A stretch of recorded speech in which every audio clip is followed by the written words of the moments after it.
আসসালামু আলাইকুম সুপ্রিয় শিক্ষার্থী, আশা করি তোমরা সবাই ভালো আছো। আজকে আমি খুব এক্সাইটেড। আজকে আমাদের বিশেষ একটা লাইভ, কারণ আজকের যে টপিকটা খুবই এক্সাইটিং টপিক, কারণ তোমাদের প্রচুর প্রশ্ন এগুলো নিয়ে। তোমাদের এই ভর্তি যুদ্ধ শব্দটা আমরা যুদ্ধ, এবং আমাদের আজকে ক্যাপশন যেটা, ওখানে আমরা যুদ্ধ শব্দটা ইউজ করেছি, কারণ ইটস লাইক এ ওয়ার। যে পরিমাণ কম্পিটিশন অ্যান্ড প্রিপারেশন সব কিছু মিলে একটা যুদ্ধ অবস্থা।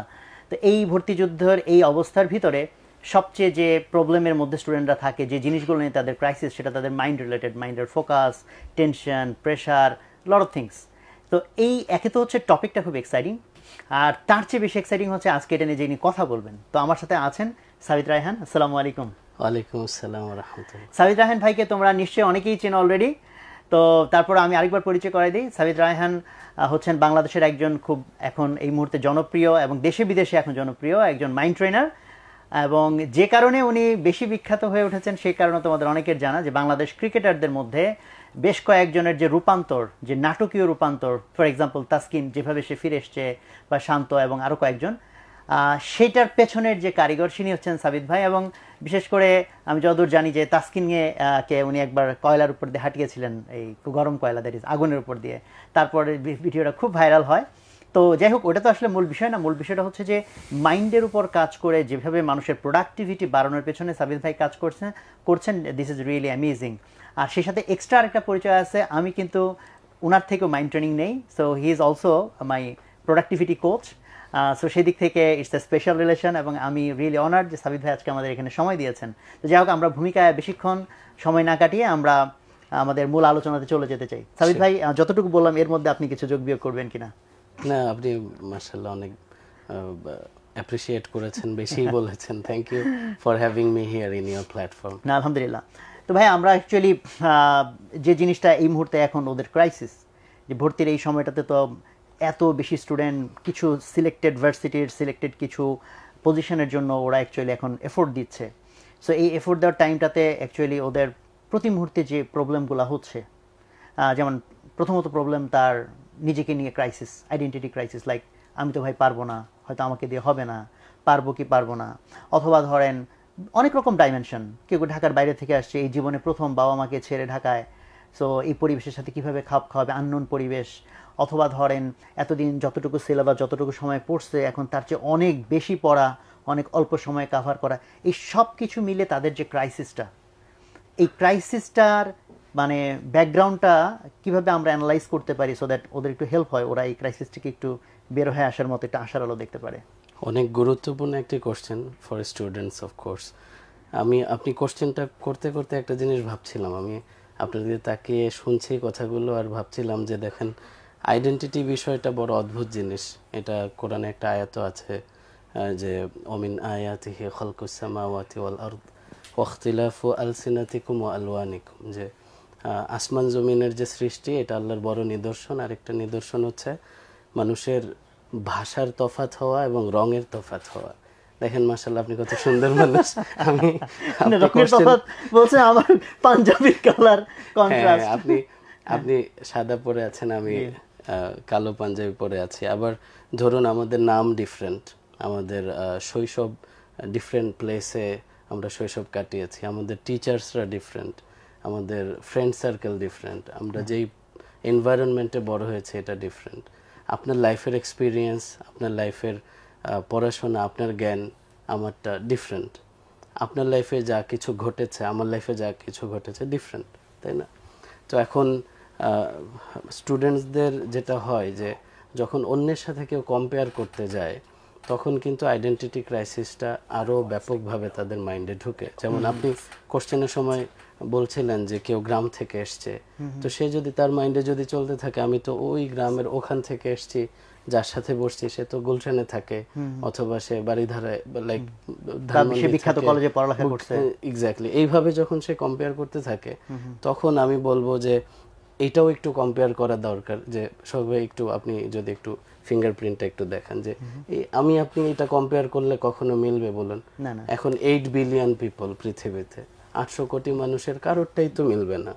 So when we compare ourselves with others, that means এটা একটা ইলজিক্যাল থট যে আমি কম্পেয়ার করছি, কিছুই যেহেতু মিলছে না, সেখানে আমি কেন কম্পেয়ার করতে যাব? আর কম্পেয়ারে হচ্ছে আইডেন্টিটি ক্রাইসিস বাড়তে থাকে।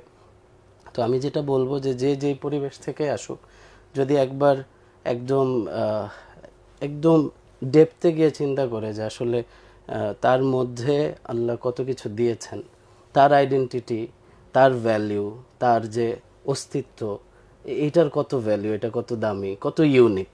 লাইক আমি তো বলি যে মানুষ কখনো গুড বেটার বেস্টে এক্সাম্পল দেওয়াটাই ভুল।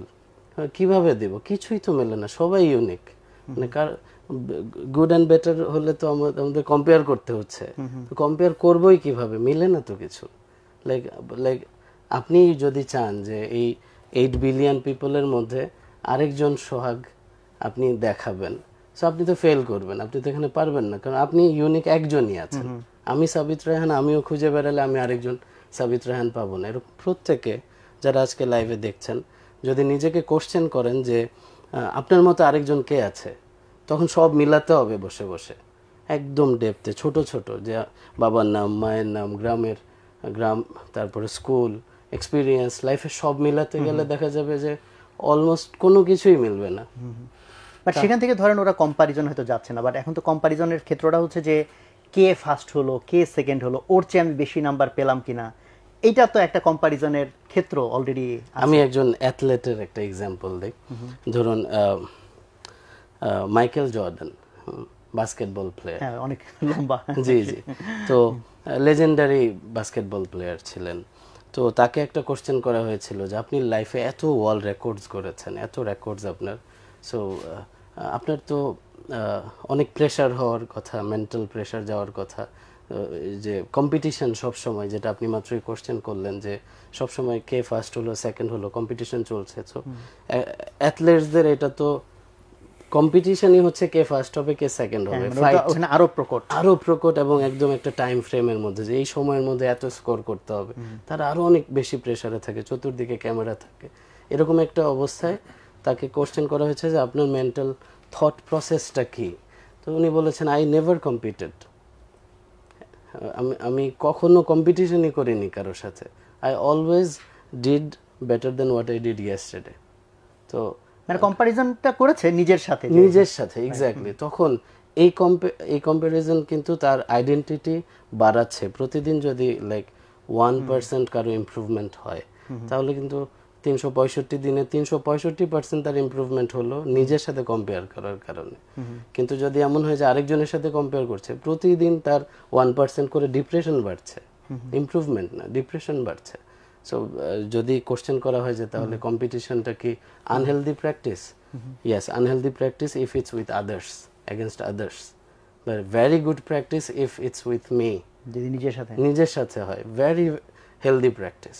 তো আমি বলবো যে আইডেন্টিটিটা যখন এই বিষয়ে যখন ভাবা হবে যে আসলে আমি কে, তখন ডিটেলস লেখা দরকার বসে বসে, যে আমি দেখতে কেমন। এখানে আমি যদি একটু ডেপথে বলতে চাই তাহলে হবে যে, একটু ডেপথে যাওয়ার আগে একটু আমি ইন্টারফেয়ার করি। সেটা হচ্ছে যে স্টুডেন্ট, তোমরা যারা শুনছো, তোমাদের জন্য একটা ছোট্ট ঘোষণা হচ্ছে যে তোমরা চাইলে আমাদেরকে কোয়েশ্চেন করতে পারো।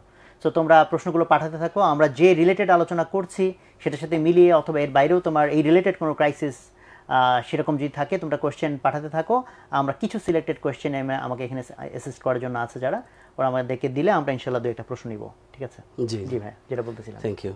তো বলছিলাম যে আরেকটু ডেপথে যদি কেউ লিখতে চায় যে আমি আমার আইডেন্টিটি লিখতে চাই, তখন সে কিছু স্টেপস ধরে ধরে লিখতে পারে। যেমন তার আত্মিক প্রশান্তির কিছু বিষয় সে লিখতে পারে, তার ফিজিওলজিক্যাল বিষয়টা লিখতে পারে। তখন লিখতে গেলে দেখা যাবে যে তার নাক, চোখ, কান, তার হাইট, তার কোনো কিছুই কারোর সাথে মিলছে না, সে ডিফারেন্ট একটা ক্রিয়েচার, আল্লাহ বানিয়েছেন সুন্দর, ফি আহসানি তাকওয়িম, একদম যেভাবে বানিয়েছেন এটাই সুন্দর বানিয়েছেন। তো তারপরে আবার যখন ব্রেনের দিকে সে লিখতে থাকবে যে সে কি পড়াশোনা করেছে, কার কাছে শিখেছে, লাইফে কোন কোন এক্সপিরিয়েন্স তার এমন যেখান থেকে সে পাওয়ার জেনারেট করতে পারে, লাইফের কোন কোন রেফারেন্স এমন যেটা তাকে এম্পাওয়ার্ড করে যে এত কিছু করলাম, তাহলে সামনে কি এটা, এই যে ভর্তি যুদ্ধে তো আমি তো উইন করতেই পারি, I have faced so many difficulties in my life,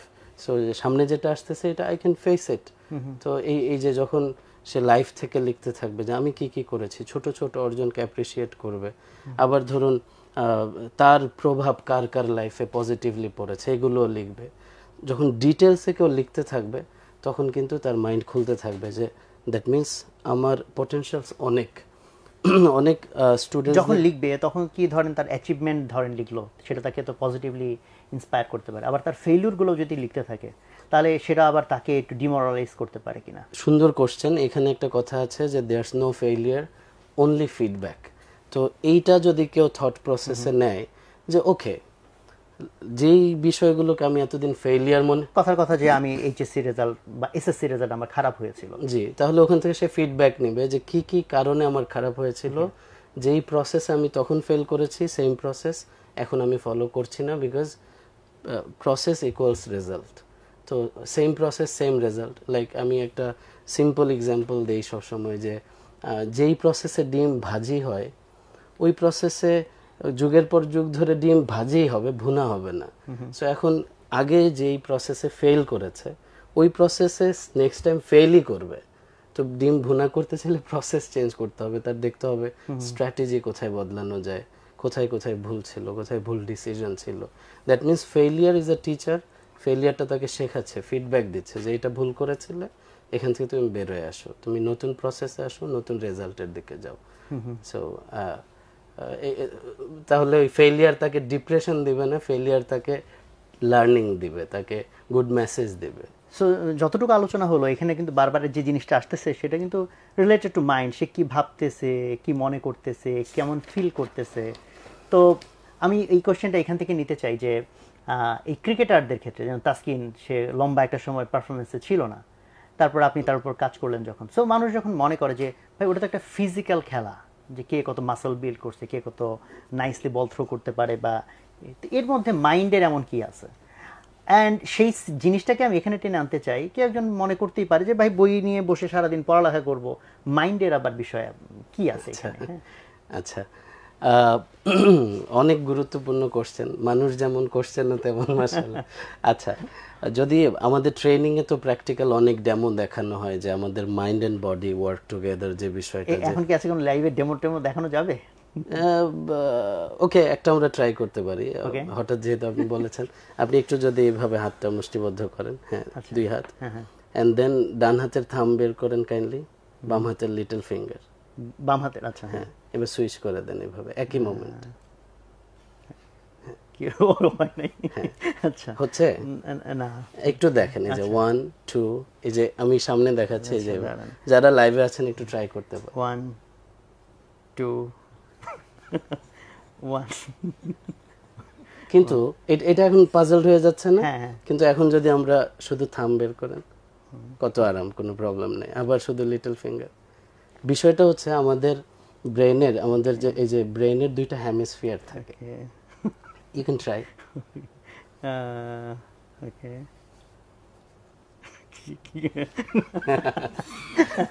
আচ্ছা, বিষয়টা হচ্ছে সব ভাই, আমাদের ব্রেনের দুইটা হেমিস্ফিয়ার থাকে, রাইট হেমিস্ফিয়ার, লেফট হেমিস্ফিয়ার। তো রাইট হেমিস্ফিয়ার হচ্ছে বডির লেফট সাইড কন্ট্রোল করে, আর লেফট হেমিস্ফিয়ার বডির রাইট সাইড কন্ট্রোল করে। তো আপনি যখন লেফট হ্যান্ডের থাম্ব বের করছেন, আপনার রাইট হেমিস্ফিয়ার হেল্প করছে, আর যখন রাইট হ্যান্ডের লিটল ফিঙ্গার বের করছেন তখন লেফট হেমিস্ফিয়ার হেল্প করছে। কিন্তু যখন একই সময় আপনি অল্টার করছেন তখন ব্রেন ক্রস খাচ্ছে, সে বুঝতে পারছে না কোথায় ফোকাস করতে হবে। সো আপনার কোশ্চেন ছিল যে তো স্টুডেন্টদের জন্য মাইন্ডের বিষয় কি? স্টুডেন্টদের তো পুরোটাই মাইন্ডের বিষয়। সেই বইয়ে যা পড়ছে সব তো মাইন্ডেই নিচ্ছে, সে হাতে বা পকেটে নিচ্ছে না, তাই না? সে মাইন্ডেই নিচ্ছে। এখন মাইন্ডে যদি এমন হয় যে 10টা সাবজেক্ট, সে সব জায়গায় স্ক্যাটার্ড হয়ে আছে, তাহলে বিষয়টা এমন হবে যে তার কাছে 5000 বই সে ফ্লোরে স্তূপ করে ফেলে রেখেছে। কেমন? এখন তার একটা বই ওখান থেকে দরকার, আপনার উদ্ভাসের হয়তো কোনো একটা বই ওখান থেকে দরকার। সে এই পাইলড আপ বুকসগুলো থেকে একটা বই বের করে আনা অনেক কঠিন তার জন্য। কিন্তু সে যদি মাইন্ডে তার ডিসিপ্লিন থাকতো, তার সুন্দর করে সাজানো গুছানো থাকতো, যে ইনফো, যেমন বই এখন 5 লক্ষ বইও যদি সেকশন ভাগ করে সুন্দর করে লাইব্রেরি বানানো হয়, যেটা দরকার বের করে ফেলবে, নাম লিখবে, রাইটারের নাম লিখবে বা হোয়াটএভার, ইন্ডেক্স থাকবে, বের করে নিয়ে আসবে, তাই না? কোন শেলফে, কোন ফ্লোরে, ইজি। তো স্টুডেন্টদের জন্য আসলে সে কতখানি ডিসিপ্লিনড ওয়েতে পড়াশোনা করছে এবং কোনটাকে প্রায়োরিটি দিচ্ছে, কোনটাকে লার্নিং যেভাবে ঘটে সেটাকে সে করছে কিনা, এই বিষয়গুলো হলে তার অনেক পড়া হলেও লোড কমে যাবে। তো এই পুরোটাই তো, ধরেন সারাদিন ধরে মন খারাপ, টেনশন হচ্ছে, সারাদিন মন খারাপ, এখন টেন্সড অবস্থায় তো আমাদের স্টুডেন্ট তো এরকম হয়, টেনশনে যেটা পড়ালেখা করতে পারে না। এটা তো একটা অনেক বড় বিষয় যে ভালো স্টুডেন্টরা যাদের লাইক এক্সাম ফোবিয়া হয়, হ্যাঁ, এটা তো একটা মানে ইরেশনাল ফিয়ার যে সব পারে পড়ে গেছে ক্লিয়ার, কোনো ডাউট নাই, কিন্তু এক্সামে গিয়ে সে ফিউচার চিন্তা করছে যে যদি আমার ভুল হয় তাহলে কি হবে, তাহলে এই ধরনের প্রবলেম হবে। বিষয়টা হচ্ছে সে আছে, আপনি যে এত এফোর্টলেসলি করতেছেন, আপনারটা প্যাস খাচ্ছে না কেন? আমি তো ফোকাস করছি না, এই জন্য। হ্যাঁ, এটা হচ্ছে বডির প্যাটার্ন, লাইক আমি আপনার দিয়ে তাকে এভাবে করছি, আপনিও কিছুক্ষণ প্র্যাকটিস করলে হয়ে যাবে। তো যতক্ষণ এখানে ফোকাস করবেন হবে না, বিকজ মাইন্ড একই মোমেন্টে দুই জায়গায় ফোকাস করতে পারে না। মাল্টিটাস্কিং ইজ আ লাই সবাই। হ্যাঁ, সিরিজে করতে হবে না, সিরিজে করতে হবে, প্রায়োরিটি দিয়ে 1 2 3 এভাবে করতে হবে একই মোমেন্টে। আপনি এমন হয় না যে ধরুন রান্না করছে ফোনে কথা বলছে, যে রান্না পুড়তে থাকলে বলে না এই দ্বারা আমি একটু মাছটা উল্টে নেই বা কিছু একটা, মানে একই মোমেন্টে দুই কাজ করলে একটা নষ্ট হয়। সো স্টুডেন্টদের এটা আই থিঙ্ক, স্টুডেন্টরা তো প্যারালালি দুইটাই করতে থাকে, বই নিয়ে তারপর কত কিছু দুনিয়ার ভাবে, তাই না? হ্যাঁ, ধরেন বইও আছে, ফোনও আছে, নোটিফিকেশন আসতেছে, তো বই ফোনের সাথে পেরে ওঠে না, এই আর কি, ফোন জিতে যায়। আচ্ছা, সো আপনার কোশ্চেন ছিল যে মানে মাইন্ডকে যে এই মুহূর্তে ওদেরকে ঠিকমতো হ্যান্ডেল করতে হবে, সেটার গুরুত্বটা বোঝার জন্য আমি কোশ্চেনটা। জি, তো স্টুডেন্টদের পুরো বিষয়টাই তো মাইন্ডের আসলে। কম্পিটিশন যদি বলা হয়, যেটা ওই যে ফার্স্ট সেকেন্ড থার্ডের বিষয়টা আপনি বলছিলেন, তো কম্পিটিশন এইটা না যে এত সময়ের মধ্যে এতগুলো ইনফো কে বেশি রিকল করতে পারে আর লিখে দিয়ে যেতে পারে। তার মানে কম্পিটিশনটা তো হচ্ছে নলেজকে বেশি স্টোর করতে পারছে আর আউটপুট দিতে পারছে। তো পুরোটাই তো স্টোর কোথায় করছে? মাইন্ডেই তো, তাই না? পুরো বিষয়টাই তো মাইন্ডের, স্টুডেন্টদের। তো তারা তো ধরেন স্টোর করতে চায়, কিন্তু তাদের যে প্র্যাকটিক্যাল ক্রাইসিসগুলো, যে এই যে টেনশন যে হচ্ছেই, কি হবে পরীক্ষায় ভালো না করলে, আম্মা তো বলছে যে গলায় দড়ি দিবে, সেই দৃশ্য তার চোখের সামনে চলে আসতেছে, তো এটা না হইলে আমার বন্ধুরা কি বলবে, অমুক কি বলবে, মানে so many types of pressure. সাথে আবার ধরেন সে ইন্টার লাইফে যতটুকু সিলেবাস যত সময় শেষ করছে, এখন তার চেয়ে অনেক বড় সিলেবাস তার চেয়ে কম সময় শেষ করতে হচ্ছে। তারপর ধরেন এক্সাম দিছে, সেই এক্সামে আশানুরূপ রেজাল্ট আসে নাই। তো এই এত রকম যে ক্রাইসিস, এই ক্রাইসিসের মধ্যে মাইন্ডকে কিভাবে সে ধরে রাখবে? পসিবল, কঠিন একটু। যদি কেউ প্র্যাকটিস করে দেন ভেরি পসিবল, একটু লাগাতার প্র্যাকটিস করলে দেন ইজি। বিষয়টা আপনি অনেকগুলো বিষয় এখানে বলেছেন, যে ফ্যামিলি প্রেশার থাকে, কেউ যে সে কিভাবে এক্সাম খারাপ হলে কি হবে এই চিন্তা থাকে, তারপর হচ্ছে এই যে বললেন যে বাবা মা বলে দিচ্ছে যে তুমি এই করলে তো মুখ দেখাতে পারবো না, এই যে এগুলো আমরা একটা মাইন্ডের জায়গা থেকে এই বিষয়টা খুব সিরিয়াসলি দেখা হয় যে মানুষের মাইন্ডে অব্লিগেশনের ভার অনেক বেশি হয়। এর চেয়ে বেশি হয় মানুষের যখন এক্সপেকটেশনের ভার আসে। একটা হচ্ছে আমার করতে হবে, I have to do it, it's mandatory, requisite. এইটা হচ্ছে অব্লিগেশনের ভার তার উপরে, এটা আছে, এটা ভারী জিনিস। তো এর চেয়ে অনেক বেশি ভারী জিনিস এক্সপেকটেশনের ভার। যেমন প্লেয়ার্সদের সাথে এটা অনেক বেশি হয়, পুরো 18 কোটি মানুষের এক্সপেকটেশন যে ও তো আজকে কিছু একটা করবে, এটা অনেক ভারী হয়। তো স্টুডেন্টদের এটা আমি জানি না যে কে কতখানি ফিল করতে পারে। স্টুডেন্ট যে এটা এই সিচুয়েশনের মধ্যে দিয়ে যাচ্ছে, সে একদম ভালোভাবে ফিল করে যে কত ভারী এই জিনিসটা, যে তার খুব আপনজন চাচ্ছে যে এই হবে, কিন্তু সে বুঝতে পারছে না কিভাবে হবে। তো এই যে তখন যে এক্সপেকটেশনের ভার এসে পড়ে যায়, এইটাই তাকে লাইক করে করে খেতে থাকে, এটাই তার ঘুম নষ্ট করে, এটাই তার ফোকাস নষ্ট করে। এটা অনেক ভারী একটা জিনিস। তো এক্সপেকটেশনের এই ভারী জিনিসগুলোতে আমরা বলি যে লাইট কাইট ফ্লাইজ হাই, পাতলা ঘুড়ি উড়ে বেশি। মেন্টালি যত পাতলা হবে, হালকা হবে, এত সে পারফর্ম ভালো করবে। পারফরমেন্সটা ভালো হবে। তো এখন যদি আমি কোশ্চেন করি যে হালকা হবে কিভাবে, হ্যাঁ সেটাই তাই না? Obvious question. হ্যাঁ, লাইক আমরা সাবিত ইন্টারন্যাশনাল ট্রেনিং এ সবসময় বলি যে আমাদের ট্রেনিং কোনো মোটিভেশনাল ট্রেনিং কখনোই না, এটা একটা process. We teach how to do it. তো ওই হাউ টুটা যেটা যে করবে কিভাবে, তো বেসিক যে প্র্যাকটিসগুলো আছে মাইন্ডের, তো আমি জানি না যে আজকে সময় কত, 7টা বেজে গেছে। আচ্ছা, সমস্যা নাই, হাউ টু তো দরকার। হ্যাঁ, হাউ টু দরকার। তো ধরুন এখানে আমি একদম বেসিক যদি বলি, যেটা আজকে থেকে প্র্যাকটিস করা যেতে পারে, যে কেউ যারাই দেখছেন, যে বেসিক বিষয়গুলো হচ্ছে, আমি প্রথম যেটা বলবো যে বডি। হ্যাঁ, একজন স্টুডেন্ট তার কোনো কারণে ডিপ্রেসিভ টাইম যাচ্ছে, তখন তার প্রথম চেক করা দরকার তার বডির কি অবস্থা। দ্যাট মিনস ওই যে বললাম যে mind and body work together. আপনি খেয়াল করবেন যেদিন আপনার শরীরটা খারাপ থাকে সেদিন কিন্তু মনও খারাপ থাকে, আবার যেদিন মন খারাপ সেদিন শরীরও মনে হয় যে উঠতে ইচ্ছে করছে না, ভালো লাগছে না।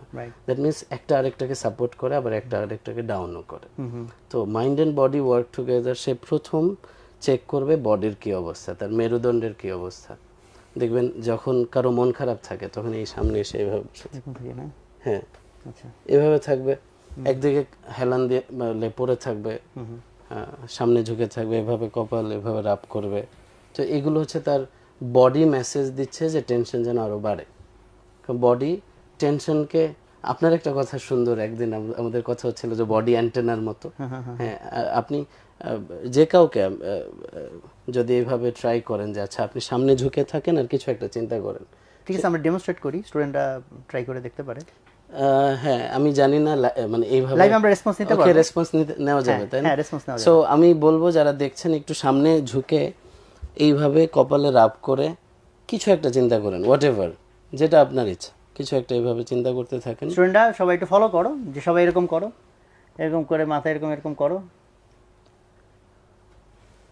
হ্যাঁ, করে এখন এই যে 10 সেকেন্ডসের মধ্যে যেই পিকচারগুলো আসছে মাইন্ডে, এটা লিখতে পারেন ওনারা। হ্যাঁ, ঠিক আছে আমরা একটু সময় দিই তাহলে 10 সেকেন্ড। ওকে, হ্যাঁ, যেই পিকচার, একটা দুটো পিকচার যা আসছে তাই লিখে ফেলতে পারেন।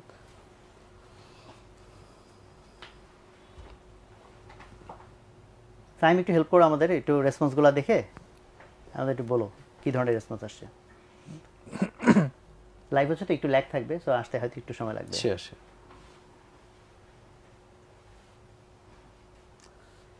আচ্ছা, এর মধ্যে কি হয়ে যাওয়ার কথা? দুই এক এখনো আসে নাই। না, আসতে থাকুক তাহলে, আর আমরা এখন নেক্সট যেটা করতে হবে সেটা বলে ফেলি, তাহলে আস্তে আস্তে ওরা। ওকে, যারা প্রথম সামনে ঝুঁকে গিয়ে কিছু একটা চিন্তা করেছেন, সবাই একটু পিছনে এভাবে হেলান দিয়ে, লাইক চেস্ট ওপেন, হাত ছেড়ে দিয়েছেন, উপরের দিকে তাকালেন, কিছু একটা ভাবেন। যেই পিকচার আসবে এটা জাস্ট মনে রাখেন, কিছু একটা। এবং আপনার কাছে, আমাদের সবার কাছে এটা অদ্ভুত লাগবে, দেখবেন প্রথম যে ওয়ার্ডসগুলো আসছে আর পরের ওয়ার্ডসগুলো ডিফারেন্ট হবে। আমি কিন্তু দুইবারই বলেছি কিছু একটা ভাবেন, শুধু তফাৎ কোথায়, একবার মেরুদণ্ড সামনে ঝুঁকেছিল, একবার পিছনে।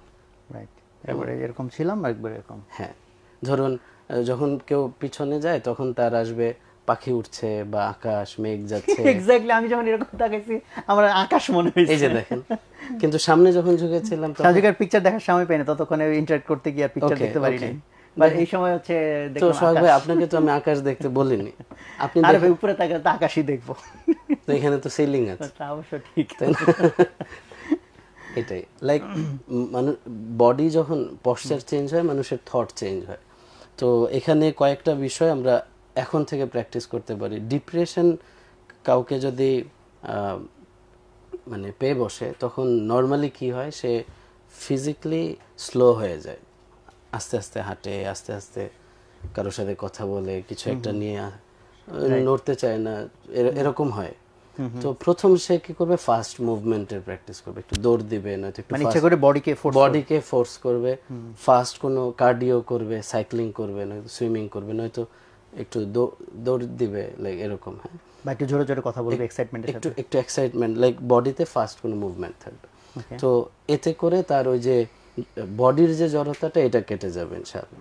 কেমন, এই জন্য যখন অ্যাথলেটসদের সাথে কাজ হয় তখন প্রাথমিকভাবে যেটা করা হয় যে আগে জিম করে আসুক, তাহলে কি যে আগের দিনে যুদ্ধের আগে যে সবাই মিলে চিল্লাইতো এই করতো, এটা আসলে এটা হচ্ছে ওয়ার্ম আপ করে। ওয়ার্ম আপ না? এখন লাইক যে কোনো টিম তো তাই করে, যে কোনো অ্যাথলেট মানে যে কোনো স্পোর্টস তাই করে না, ওয়ার্ম আপ করে, লাইক চিল্লাই এক্সাইটমেন্ট আনে। হ্যাঁ, এতে করে ডোপামিন রিলিজ হয়, হ্যাপি হরমোন। ডোপামিন হচ্ছে তাহলে কিন্তু এটা কিন্তু তাহলে মানে আমরা তো কখনো এটা চিন্তাই করি নাই যে হলে যাওয়ার আগে, লিখার আগে, তখন তো বরং আমরা সবাই কাম অ্যান্ড কোয়াইট হয়ে আরো একটু এরকম করে আমরা একটু চিন্তা ভাবনা করছি জিনিসপত্র মনে পড়তেছে কিনা। তো এটা তো যেমন ধরুন টনি রবিন্স একজন মাইন্ড ট্রেনার ইন্টারন্যাশনাল, উনি ধরুন ওনার স্টেজ, ওনার সামনে 30,000 35,000 পার্টিসিপেন্টস থাকে। উনি স্টেজে ওঠার আগে একটা গোল, একটা এটা কি আমি নাম জানি না, একটা এখানে সে জাম্প করে 2-3টা, তারপর এভাবে পাঞ্চ করে, দেন একটা ঘুরে, তারপরে হচ্ছে স্টেজে ঢুকে। এই যে পশ্চারটা, এটা সে চেঞ্জ করে, বা একটা ফাস্ট মুভমেন্ট তার এক্সাইটমেন্ট বাড়ানোর জন্য। কেমন? So mind and body work together. প্রথম খেয়াল করতে হবে যে টেনশনে আমাদের বডি ছেড়ে দিল কিনা, সেটাকে আমরা অ্যাক্টিভ করব। নিঃশ্বাসটাকে স্ট্রং করব। লাইক অনেকেরই কি হয়, টেনশনে বুকের মাঝখানে নিঃশ্বাস আটকে থাকে, শ্যালো হয়ে থাকে, দম আটকে যায়, মনে হয় নিঃশ্বাস নিতে পারছি না। পরীক্ষার চিন্তা, সামনে কিছু একটা, এই চিন্তা করতে করতে মনে হয় যে সাফোকেশন হচ্ছে, বুক ভারী হয়ে আসছে, এরকম লাগে। এটা শুধু পড়াশোনার না, লাইফের যে কোনো কঠিন সিচুয়েশনে মানুষ এই ফিলটা পাওয়ার চান্স খুব হাই থাকে। তখন নিঃশ্বাসটা টানবে নাকে বড় করে, তারপর ছেড়ে দেবে জোরে। হাতির যে একটা ফোর্স থাকে, এরকম ফোর্সে ছাড়বে। অ্যাপসে হাত রেখে দেখতে পারে যে শক্ত হলো কিনা, লাইক এখানে প্রেসার পড়লো কিনা। স্লো ছাড়লে হচ্ছে মানুষ আরো রিল্যাক্সড হয়ে যায়। আমরা তো প্রোঅ্যাক্টিভ হতে চাচ্ছি, সো স্লো না ছেড়ে স্ট্রং ব্রেথ আউট করব। আচ্ছা, আরেকটা হচ্ছে তুলনামূলকভাবে একটু টোনটা হাই করবে, মানে শাউট না, লাউড অ্যান্ড ক্লিয়ার। কারোর সাথে কথা বলার সময়, পড়ার সময়, কিছু মুখস্থ করার সময়। তো এখানে ম্যান্ডেটরি না যে সবার জোরেই পড়তে হবে, অনেকের আস্তে পড়ে মুখস্থ হয়।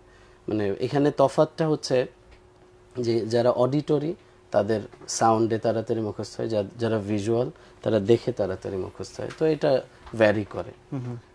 আচ্ছা, আর ফাইনালি যেটা বলবো যে এই পশ্চারের বিষয়টা, এখানে মানে সবসময় ফিজিক্যাল মুভমেন্টের মধ্যে থাকলে এটা মাইন্ডকে অনেক বেশি হেল্প করে। অ্যান্ড ফিজিক্যাল মুভমেন্টটা নেচারের মধ্যে হলে আরও ভালো, যদি মর্নিং ওয়াক বা এইটা হচ্ছে মাইন্ডের জন্য।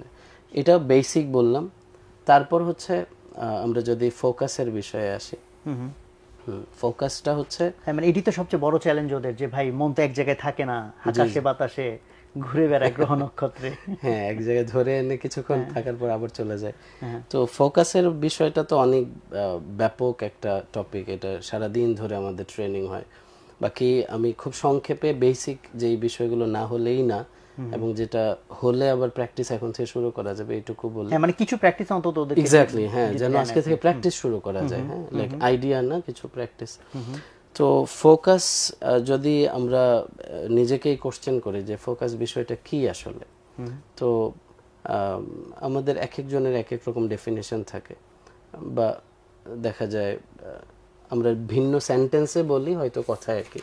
যেমন আমি যদি আপনাকে জিজ্ঞেস করি যে ফোকাস বলতে আপনার কাছে কি মনে হয়? ফোকাস বলতে বুঝি যে যে টপিকটা নিয়ে আমি চিন্তা করতে চাই, ওই টপিকের মধ্যে যাতে আমি থাকি, এই টপিকের মধ্যে থাকি।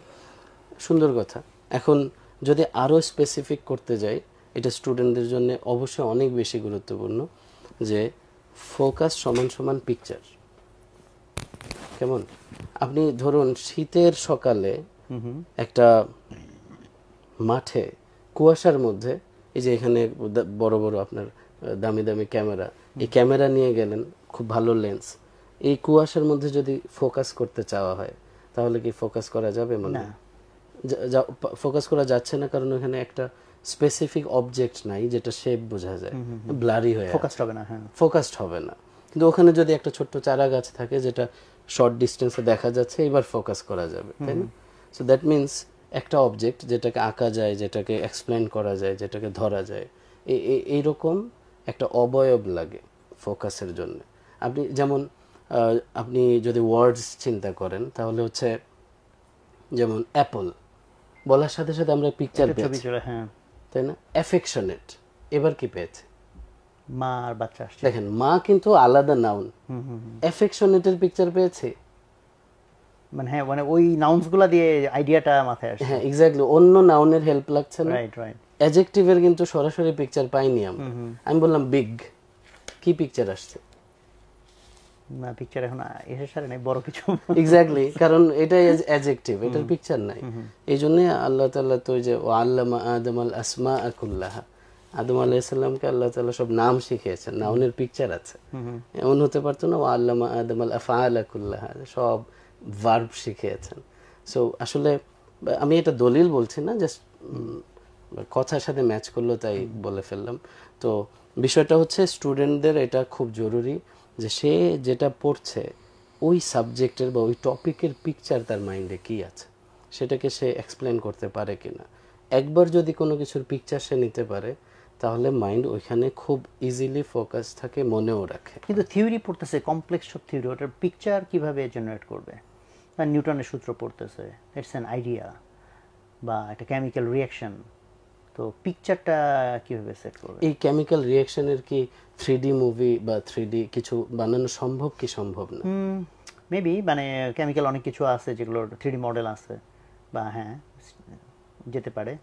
মানে এভরি লার্নিং এটা হচ্ছে একটা আননোন জিনিসকে নোন জিনিসের সাথে কানেক্ট করে দেয়া।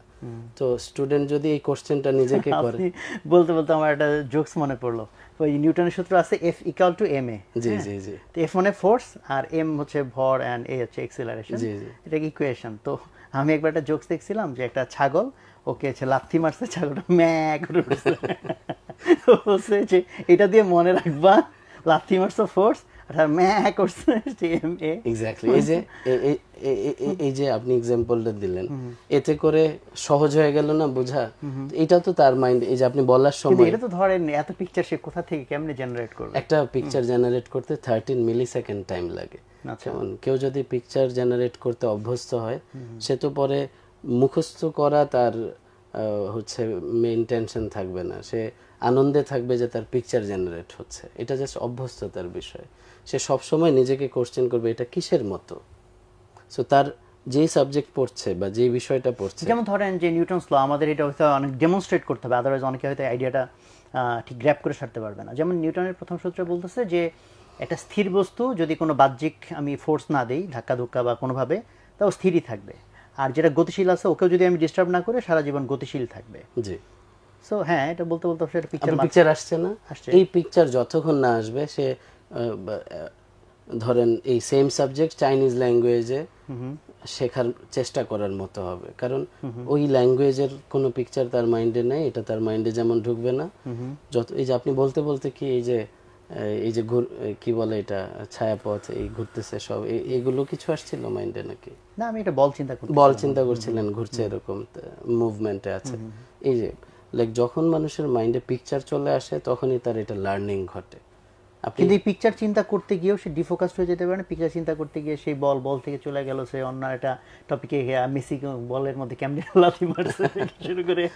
হ্যাঁ হতে পারে, মাইন্ড তো দুষ্ট, বিভিন্ন দিকে ছুটে বেড়ায়, আবার ধরে নিয়ে আসতে হবে। আচ্ছা, ওকে।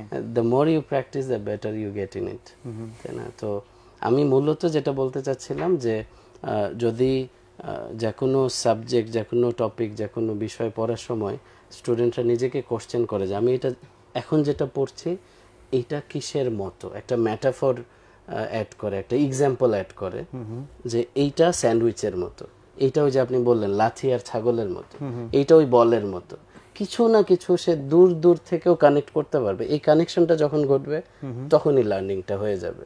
কিন্তু যতক্ষণ সে বুঝতে পারছে না এটা কিসের মতো, I don't know, that means এটা আনক্লিয়ার তার কাছে। কিন্তু কমপ্লেক্স ম্যাথমেটিক্যাল প্রবলেম, ধরেন একটা ইন্টিগ্রেশন করতেছি, ডিফারেন্সিয়েশন করতেছি, তার পিছনের রেফারেন্স আছে, তাহলে কিছু না কিছুর সাথে তো মিলবে। নতুন যেটা এটা 90% অন্য কিছুর সাথে মিলবে, 10% লার্নিং থাকবে, এরকমই তো। লাইক বা ধরেন যে কোনো একটা ফর্মুলা, ফর এক্সাম্পল আমাদের বিভিন্ন ফর্মুলা আছে complex, ddx of x to the power n equal to something something something. এইটা যাবে হচ্ছে ওই যে repetition is the mother of all skills এর মধ্যে, যে কিছু জিনিস আছে মানুষ মেমোরাইজ করতে হয়, ফর্মুলা বা রুলস কিছু মেমোরাইজ করতে হয়, যে এটা ফরম্যাটই এটা এইভাবে মুখস্থ করতে হবে, এটা এইভাবে সেট করতে হবে। বাট এই ফর্মুলা মুখস্থ করতে করতে যে সে যদি পিকচার চিন্তা করতে পারে তাহলে তার মাইন্ড অনেক ফোকাস থাকবে এবং মেমোরি। জি জি জি, পিকচার তাকে অনেক ত্বরান্বিত করবে, তাকে তার মাইন্ডে বেশি সময় ধরে এই ইনফোটা রাখতে হেল্প করবে। যেমন আমি তখন বলতে বলতে আপনি যে পিকচারটা বললেন, এটা আমি জানি না যে কত আগের জোক এটা, কিন্তু আপনি কিন্তু এটা বলে ফেলেছেন, তাই না? এটা রয়ে গেছে, হয়তো এর আশেপাশে অন্য অনেক সূত্র এইভাবে আপনার মনে নাই মেবি, তাই না? তো পিকচার হচ্ছে 93% থাকে মাইন্ডে, আর ওয়ার্ডস থাকে 7%। তো আমরা যখন মুখস্থ করি এটা 7% আমাদের ক্ষমতা যে এটা আমি ধরে রাখবো, আর পিকচার যখন মাইন্ডে আমরা নিতে পারি তখন 93% ক্যাপাসিটি আমাদের আছে যে আমরা ধরে রাখবো। আমাদের মাইন্ডে হচ্ছে 2.5 পিটাবাইট মেমোরি, এই ম্যাক্সিমাম মেমোরি পিকচার খোঁজে, যে পিকচার দাও আমি মনে রাখবো, হাজার হাজার ইনফো দাও no problem, I will remember it. আমরা কি করি, আমরা ওয়ার্ডস দিতে থাকি, ফাইনালি 7% মনে থাকে। ছবি বানাইতে হবে না, ছবি, হ্যাঁ এটা কোনদের মধ্যে তো কম্পিটিশন আমাদের থ্রো করা দরকার, যে এই জিনিসের ছবির কম্পিটিশন। হ্যাঁ, এটা তো একটা রেভলিউশনারি চেঞ্জ হতে পারে আমাদের দেশে। এবং যেই পড়াশোনা লাইক এটা তো ইনশাআল্লাহ আমাদের বড় প্ল্যান আছে স্টুডেন্টসদের জন্য, যে মেমোরির যে বিষয়টা, এটা হচ্ছে যেই পড়া 3 ঘন্টা তার লাগতো সেটা সে এখন আধা ঘন্টায় করবে, only by changing the strategy. কেমন একজন স্টুডেন্ট সে যদি নাই জানে যে সে অডিটরি নাকি ভিজুয়াল না কাইনেস্থেটিক, দেখা গেল তার শুনে মুখস্থ বেশি হয় কিন্তু সে দেখছে বেশি, আবার কারো দেখে মুখস্থ বেশি হয় কিন্তু সে পড়ছে বেশি। তো এইটা যদি একটু ম্যাচ করে দেওয়া যায় তার তো অনেক পটেনশিয়াল, মানে লাইক মেমোরাইজেশন পাওয়ার বা রিকলিং পাওয়ার বেড়ে যায়, তাই না? তো এই একটু নিজেকে চেনা, এটা আবার আইডেন্টিটিতে যায়। আচ্ছা, জি না ওই আমি আগেটাতে আরো আসতে চাই, ওখানে আরো কিছু প্রসেস আমাদেরকে যদি একটু বলেন। এই যে মাইন্ডের ফোকাস রাখাটা, মাইন্ডে বিভিন্নভাবে ধরেন ফোকাস তো অনেকভাবে নষ্ট হচ্ছে। এই যে ধরেন পড়তে পড়তে পিকচার, যে ভাই এত সব পিকচার তো বানাইলাম, যদি চান্স না হয়, আবার সে টেনশনের মধ্যে ঢুকে যাচ্ছে। এখানে আরেকটা গুরুত্বপূর্ণ কথা হচ্ছে যে ধরুন আমাদের কথা ছিল ওই একটা চারা গাছ, যেখানে আমি আমার লেন্স দিয়ে ক্যামেরা দিয়ে ফোকাস করবে একটা চারা গাছ, কিন্তু দ্যাট মিনস আমার একটা পিকচার দরকার ছিল। কিন্তু আমরা সারাদিন এই ফোনটা নিয়ে কি করি, স্ক্রল করি, প্রত্যেক স্ক্রলে একটা করে পিকচার চেঞ্জ হয়। মাইন্ডকে আমরা প্র্যাকটিস করাচ্ছি 2 ঘন্টা 3 ঘন্টা, কারো সারা রাত, কারো দিন রাত প্র্যাকটিস করাচ্ছি যে পিকচার যেন একটা না থাকে, অর্থাৎ সরে যায় সরে যায় সরে যায়। ডিফোকাসিং এর প্র্যাকটিস করার পরে ফোনটা রেখে বইটা নিয়ে বসছি, বসার পরে মাইন্ড তো 3 ঘন্টা পিকচার সরার প্র্যাকটিস করে আসলে, এবার how come mind focus on one thing, তাই না? এটা একটা ভয়ানক জিনিস, আমরা হয়তো এইভাবে কখনো ভাবি না বা রিয়েলাইজ করি না যে আমরা প্র্যাকটিস করছি ফোকাস না থাকার, দেন আমরা ফোকাস করতে বসছি। সো এই স্ক্রলিং থেকে যত দূরে থাকা যাবে, এটা একটা প্রিভেনশন, এখান থেকে দূরে থেকে আসলে ফোকাস করার, এটা একটা এখন। হ্যাঁ, আগে তো মানুষজন টেলিভিশনের চ্যানেল টিপতো, তাও অন্তত 5-7 সেকেন্ড পর পর, বাট এখন তো কন্টিনিউয়াস। মানে এন্ড আরেকটা বিষয় হচ্ছে সোহাগ ভাই, দেখেন একটা পিকচার কিন্তু যখন টানি আমরা, পরের পিকচারে একটুখানি বের হয়ে আসে, তো মনে হয় যে ওইটাকে দেখি, আবার এই যে চলছে তো চলছে ট্রেনের মতো, তাই না? বাস চলছে। তো এইটা একটা স্টুডেন্টদের জন্য খুব হার্মফুল। জি, তো আরো যদি বলি ফোকাসের জায়গায়, একটু আগে যেটা আমরা বলছিলাম যে একই সময়ে 2 জায়গায় ফোকাস করতে যাওয়াটা, যেটা আমরা ডেমো দেখলাম। তো যাদের এই যে এক্সাম ফোবিয়া হয় তাদেরও এই বিষয়টা খুব ঘটে, যে সে প্রেজেন্টে আছে না, লিখছে এখন এক্সামে, তার হাত প্রেজেন্টে, তার শরীরটা হচ্ছে এক্সাম হলে, তাই না? কিন্তু মাইন্ড চলে গেছে। যদি আমার একটা প্রশ্ন আসছে, এক্সাম হলে তো সে এইভাবেই লেখে, তা আপনি যেটা বললেন যে বডিতে এরকম থাকে, সব নেগেটিভ জিনিস চলে আসে, পরীক্ষার হলে এইভাবে লেখার তো আসলে কোনো সুযোগ নাই, কি করা যায়? সুন্দর কোশ্চেন, ভেরি গুড কোশ্চেন। আচ্ছা, যেটা হয় যে এটা আমরা বলি যে যখন হয় না যে কোনো কিছু মনে আসছে না, তখন হচ্ছে সোজা হয়ে বসা, যেটা মনে আসছে না এখন ওইটাকে স্ট্রেস না দেয়া, কারণ যখন মানুষের মাইন্ডে স্ট্রেস দেওয়া হয় তখন সে ভুলে যায়। আপনি খেয়াল করে দেখবেন যে লবণ পাচ্ছি না এই বলছেন, তাড়াতাড়ি লবণ নিয়ে হচ্ছে আপনার নাস্তা করে বা আপনার ফুড ইনটেক করে আপনার বাইরে চলে যেতে হবে। হ্যাঁ, তো সময়টা কম, আপনি বলছেন লবণ পাচ্ছি না, চোখের সামনে লবণ পাই না, চশমা চোখে দিয়ে আমি জানি না এমন হয়নি যে ঘড়ি হাতে কিন্তু খুঁজতেছি ঘড়ি কোথায়, শেষে দেখা যায় ঘড়ি হাতে। তো ওই যে যখন যেটা আমাদের মাইন্ডে আসে না ওই মুহূর্তে যদি স্ট্রেস দেওয়া হয় তখন এটা আরো হারিয়ে যায়, এটাকে নেগেটিভ হ্যালুসিনেশন বলে।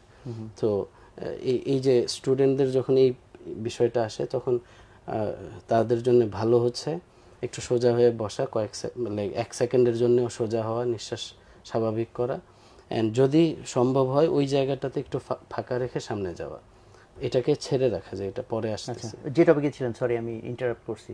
আমার এই প্যাটার্ন ইন্টারাপশনে মানুষ ভুলে যায়, বলেন আমরা কোথায় ছিলাম? ওই যে বলতেছিলাম এই স্টুডেন্টরা বলো কোথায় ছিলাম। হ্যাঁ, এটাকে প্যাটার্ন ইন্টারাপশন বলে।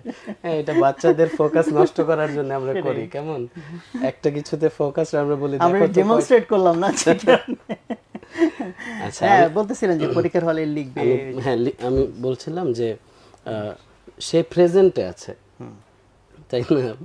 তো প্রেজেন্টে থাকা অবস্থায় তার বডি তো প্রেজেন্টে না, এক্সাম হলে সে কিন্তু ভাবছে ফিউচার, যে যদি এক্সাম খারাপ হয়, যদি আমার চান্স না হয় তাহলে আমার কি হবে, আমার ফ্যামিলি আমাকে কিভাবে রিয়েক্ট করবে, সবাই আমার ফ্রেন্ড সার্কেল আমাকে কি নজরে দেখবে। অর্থাৎ তার বডি প্রেজেন্টে, মাইন্ড ফিউচারে। তখন প্রবলেমটা কেমন হয়, তখন হচ্ছে ওই যে মানুষ লাইক সে তখন প্রেজেন্টে ভুল করে, মাইন্ড তো ফিউচারে চলে গেছে। এই জন্য মাইন্ডকে প্রেজেন্টে রাখা, ফোকাস বাড়ানোর এটা বড় একটা প্র্যাকটিস, যে বি ইন দ্য মোমেন্ট, যে আমি এখন এটা 10 মিনিটের জন্য করছি, তো 10 মিনিট এখানেই থাকে। বাট সে তো থাকতে চাই কিন্তু থাকে না, তো মাইন্ড তো চলে যায়। হ্যাঁ, এটার জন্য লাগবে রিইনফোর্সমেন্ট।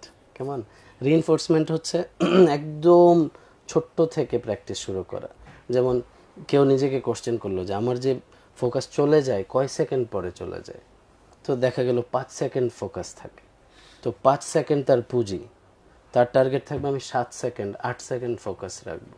মানে প্রথম দিনই যে আমি 2 ঘন্টা একদম মনোযোগ দিয়ে পড়বো, হবে না, কারণ সে 1 বছর ধরে ফোনে স্ক্রলিং করছে। তার আবার হচ্ছে আস্তে আস্তে এটাকে বিল্ড আপ করতে হবে। তো কি করবে, ওই একটুখানি ফোকাস বাড়াবে, যে হ্যাঁ আমি তো 1 মিনিট ধরে পড়ছি, আমি এখানেই ছিলাম, সাবাস, নিজেকে রিইনফোর্স করবে, দেন 1.5 মিনিট, দেন 2 মিনিট, দেন 3 মিনিট, এইভাবে আস্তে আস্তে তার ফোকাসটা বাড়বে।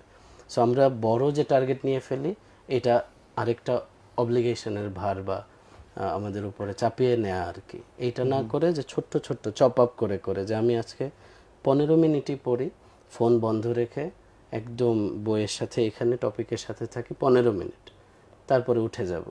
কারণ যে পড়াশোনার অভ্যাস যার আছে সে কিভাবে করেছে, সে এইভাবে তো আস্তে আস্তে আস্তে আস্তে তার অভ্যাস বেড়েছে। অনেকে আছে না 5 ঘন্টা ডুবেই আছে বইয়ের মধ্যে, খবরই নেই যে সন্ধ্যা না রাত না সকাল হয়ে যায়, কারণ সে ওখানে ডুব দেওয়া শিখেছে।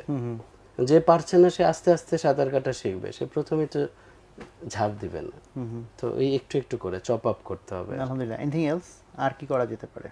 জি, আর হচ্ছে ফোকাসের বিষয়টা যেটা আমরা বলছিলাম, যে এই পিকচারের মধ্যে ইমোশন অ্যাড করবে।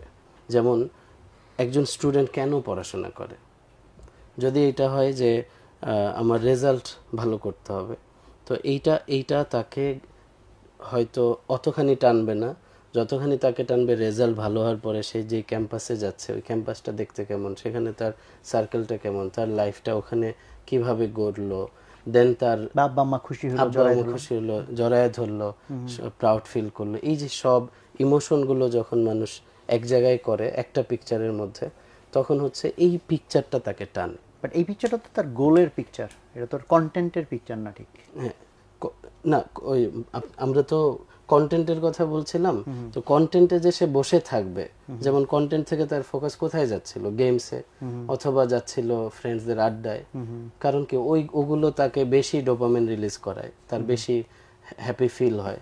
তো এখন তার যদি একটা with heavy emotion, with deeper emotion, তার যদি একটা পিকচার থাকে, ওই পিকচার তাকে এইখানে ধরে রাখতে হেল্প করে। এটাই বলছিলাম, মানে সে যে ডিফোকাসড হয়, কোনো অন্য পিকচার দিয়েই তো ডিফোকাসড হয়, অন্য কোনো প্যাটার্ন, হ্যাবিট, অ্যাডিকশন এগুলোতে ডিফোকাসড হয়। তো ফোকাসড হওয়ার জন্য তার ইমোশনাল পিকচার লাগবে যেটা তাকে পুল করবে। কেমন? অর্থাৎ যে আমরা তো পুশ করি যে আমি জোর করে পড়ছি আধা ঘন্টা, এমন না হয় যে না আমাকে আমার পিকচার পুল করছে। ওই পিকচারটা থাকবে আলটিমেট সাকসেস বা অ্যাচিভমেন্টের পিকচার, যেটা তাকে প্রেজেন্ট ওই কন্টেন্টের পিকচারে আগ্রহী করবে যে তুমি তো এটা চাও, তাহলে এখানে ফোকাস।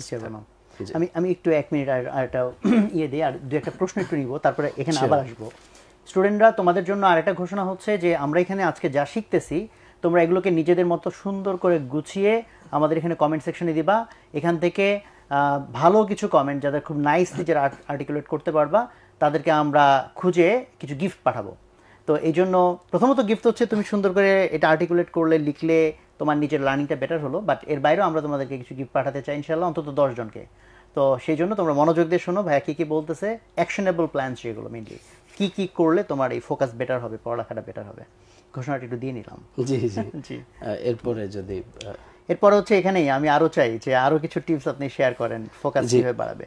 আচ্ছা, পিকচারের বিষয়টা তো ওরা বোধহয় বুঝতে পেরেছে। তারপর আমি একটু জাস্ট সাম আপ করি, যেটা হলো যে ভাইয়া বলতেছেন যে তোমার যে গোল, ওই গোলের একটা পিকচার যত নিখুঁতভাবে তুমি তৈরি করতে পারো উইথ ইমোশন, যে আমি এটা চাই, সেটার প্রতি ইমোশনাল এলিমেন্ট যা কিছু যোগ করতে পারো। সো এই পিকচারটা যত তুমি ক্লিয়ার করবা, ওই পিকচার তোমাকে ড্রাইভ করবে তোমার যে কাজটা করলে, হ্যাঁ হ্যাঁ, প্রেজেন্টে ফোকাস করতে, অ্যান্ড দেন প্রেজেন্টের মধ্যে যা পিকচার বানাতে হবে সেটাতেও তুমি তখন ফোকাস হতে পারবা।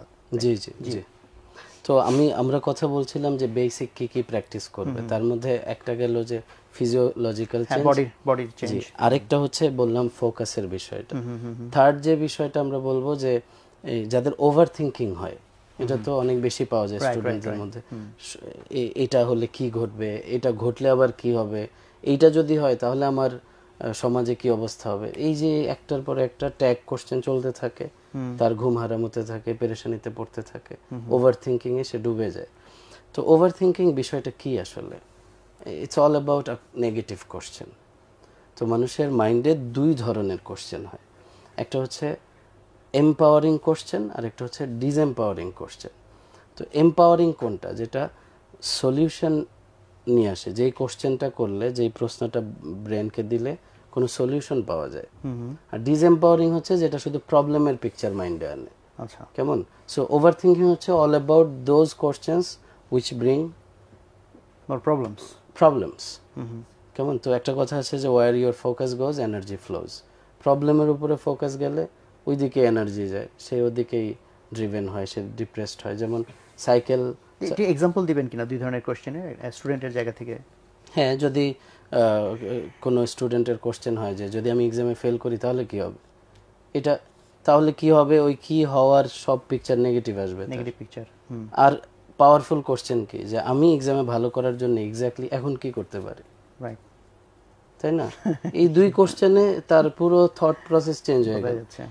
দ্বিতীয় কোশ্চেনে সে উঠে বসবে যে আমি তাহলে এই এখন আমি আগে একটা লিস্ট করি যে আমার উইকনেস কোথায়, আমার যেমন ওই যে ইট দ্যাট ফ্রগ, আগে কঠিনটা সেরে ফেলা। তো সে লিস্ট করবে যে আমার দুর্বল জায়গাগুলো আগে ঠিকঠাক করে ফেলি, দেন ব্যালেন্স করে পুরোটা শেষ করি, প্রায়োরিটি দিই। কিছু এম্পাওয়ারিং কোশ্চেন যদি এখনই আমরা জেনারেট করি, স্টুডেন্টরাও চাইলে আইডিয়া দিতে পারে, তাহলে ওগুলা কিছু কোশ্চেন ওরা যদি ওর পড়া টেবিলের সামনে লিখে রাখে, অনেক সুন্দর। আমি মানে একটা ইন্সপায়ারিং একজন পার্সনের কথা বলি, তাসকিন আহমেদ। ওর পুরো বাসায় সব রুমে রুমে এরকম ছোট ছোট কোট লেখা আছে। এটা আমরা বসে আমরা নিজেরা নিজেদের গোল সেট করে লাইফের সাথে কোনটা ম্যাচ করে, যেহেতু ও অ্যাথলেট, আমরা তো বিজনেসম্যানের কোট লিখবো না, তো ওর সাথে যেগুলো ম্যাচ করে এগুলো আমরা লিখে এই রুমে রুমে লাগিয়েছি। এটা গত 2018 থেকে আজকের দিন পর্যন্ত সব রুমে রুমে লাগানো। কারণ হঠাৎ চোখ পড়ে আর মনে হয় যে okay, I am this kind of person. তো এটা খুবই ভালো আইডিয়া, রিমাইন্ডার। স্টুডেন্টরা, তাহলে তোমরা একটু চেষ্টা করো কিছু এম্পাওয়ারিং কোশ্চেন তোমরা একটু জেনারেট করো আমাদের এখান থেকে লাগলে, তাহলে বাকিরা আরো আইডিয়া পাবে। বাকি যারা একটু আইডিয়া অত ভালো জেনারেট করতে পারে না, তার আইডিয়া পেয়ে এই জিনিসগুলোকে তারা ইউজ করতে পারবে। তো তোমরা তোমাদের রুমের চারদিকে ওই এম্পাওয়ারিং কোশ্চেনস গুলো যদি লাগিয়ে রাখো, it's a very good practice, very good practice. এবং ওইখানে আইডেন্টিটি হাই করার কোশ্চেনও থাকতে পারে, যে আমার স্ট্রেংথ কোন কোন জায়গায় আছে, আমি কি ধরনের প্রবলেম সলভ করতে পারি। তো এরকম বিভিন্ন কোশ্চেন, এগুলো সব যেটা এম্পাওয়ারিং, তার আইডেন্টিটিকে মজবুত করবে। হ্যাঁ, তার মাইন্ডে কনফিডেন্স দিবে বিকজ তার বিলিফ সিস্টেম, যেটা বিলিফ কিভাবে বাড়ে, বিলিফের জন্য 3টা স্টেপস লাগে। একটা হচ্ছে ইনফরমেশন আবার 2টা পার্ট, একটা হচ্ছে যে কে করেছে আর কিভাবে করেছে, এই ইনফোটা নিলে আত্মবিশ্বাস বাড়ে, সময় হলে আমরা ভেঙে বলবো ইনশাল্লাহ। আরেকটা হচ্ছে রেফারেন্স, পার্সোনাল রেফারেন্স, যে আমি কি করেছি লাইফে, তখন ছোট ছোট সব অর্জন লিখে ফেলা, যে আমি একদিন টিফিনের সময় 1 ওভারে খেলা হচ্ছিল 6 বলে, লাস্ট বলে ছক্কা মেরে জিতে গিয়েছিলাম, এটা একটা গুড ফিলিং দিয়েছিল, এটা আমার অ্যাচিভমেন্ট। ফর এক্সাম্পল, আমরা তো অ্যাচিভমেন্ট বলতে গোল্ডেন A+ নাকি এগুলোই শুধু বুঝি হয়তো, আমাদের ছোট ছোট অ্যাচিভমেন্টকে যখন আমরা লিখবো, আর ওইখানে যখন লেখা থাকবে যে আমি লাইফে কত অ্যাচিভমেন্টস আমার আছে, তো মাইন্ডে যখন আসবে এরকম 8টা 10টা রেফারেন্স, সে স্ট্রং ফিল করবে যে আমি এতগুলো করেছি, এটাও পারবো আমি। কেমন আমরা কি করি যে আমরা এরকম বলতে শুনি না যে আমি যেটাই ধরি সেটাতেই ফেল করি, এরকম বলে না মানুষ। আপনি ওই সময় আপনি তাকে চ্যালেঞ্জ করেন যে আপনি লাইফে এমন কিছুই করেননি যেটা আপনি সাকসেসফুল হয়েছেন, লাইক আজকে যে আপনি এসছেন এক গ্লাস পানি ঠিক মতো খাইছেন, এরকম হয় না? এক্স্যাক্টলি।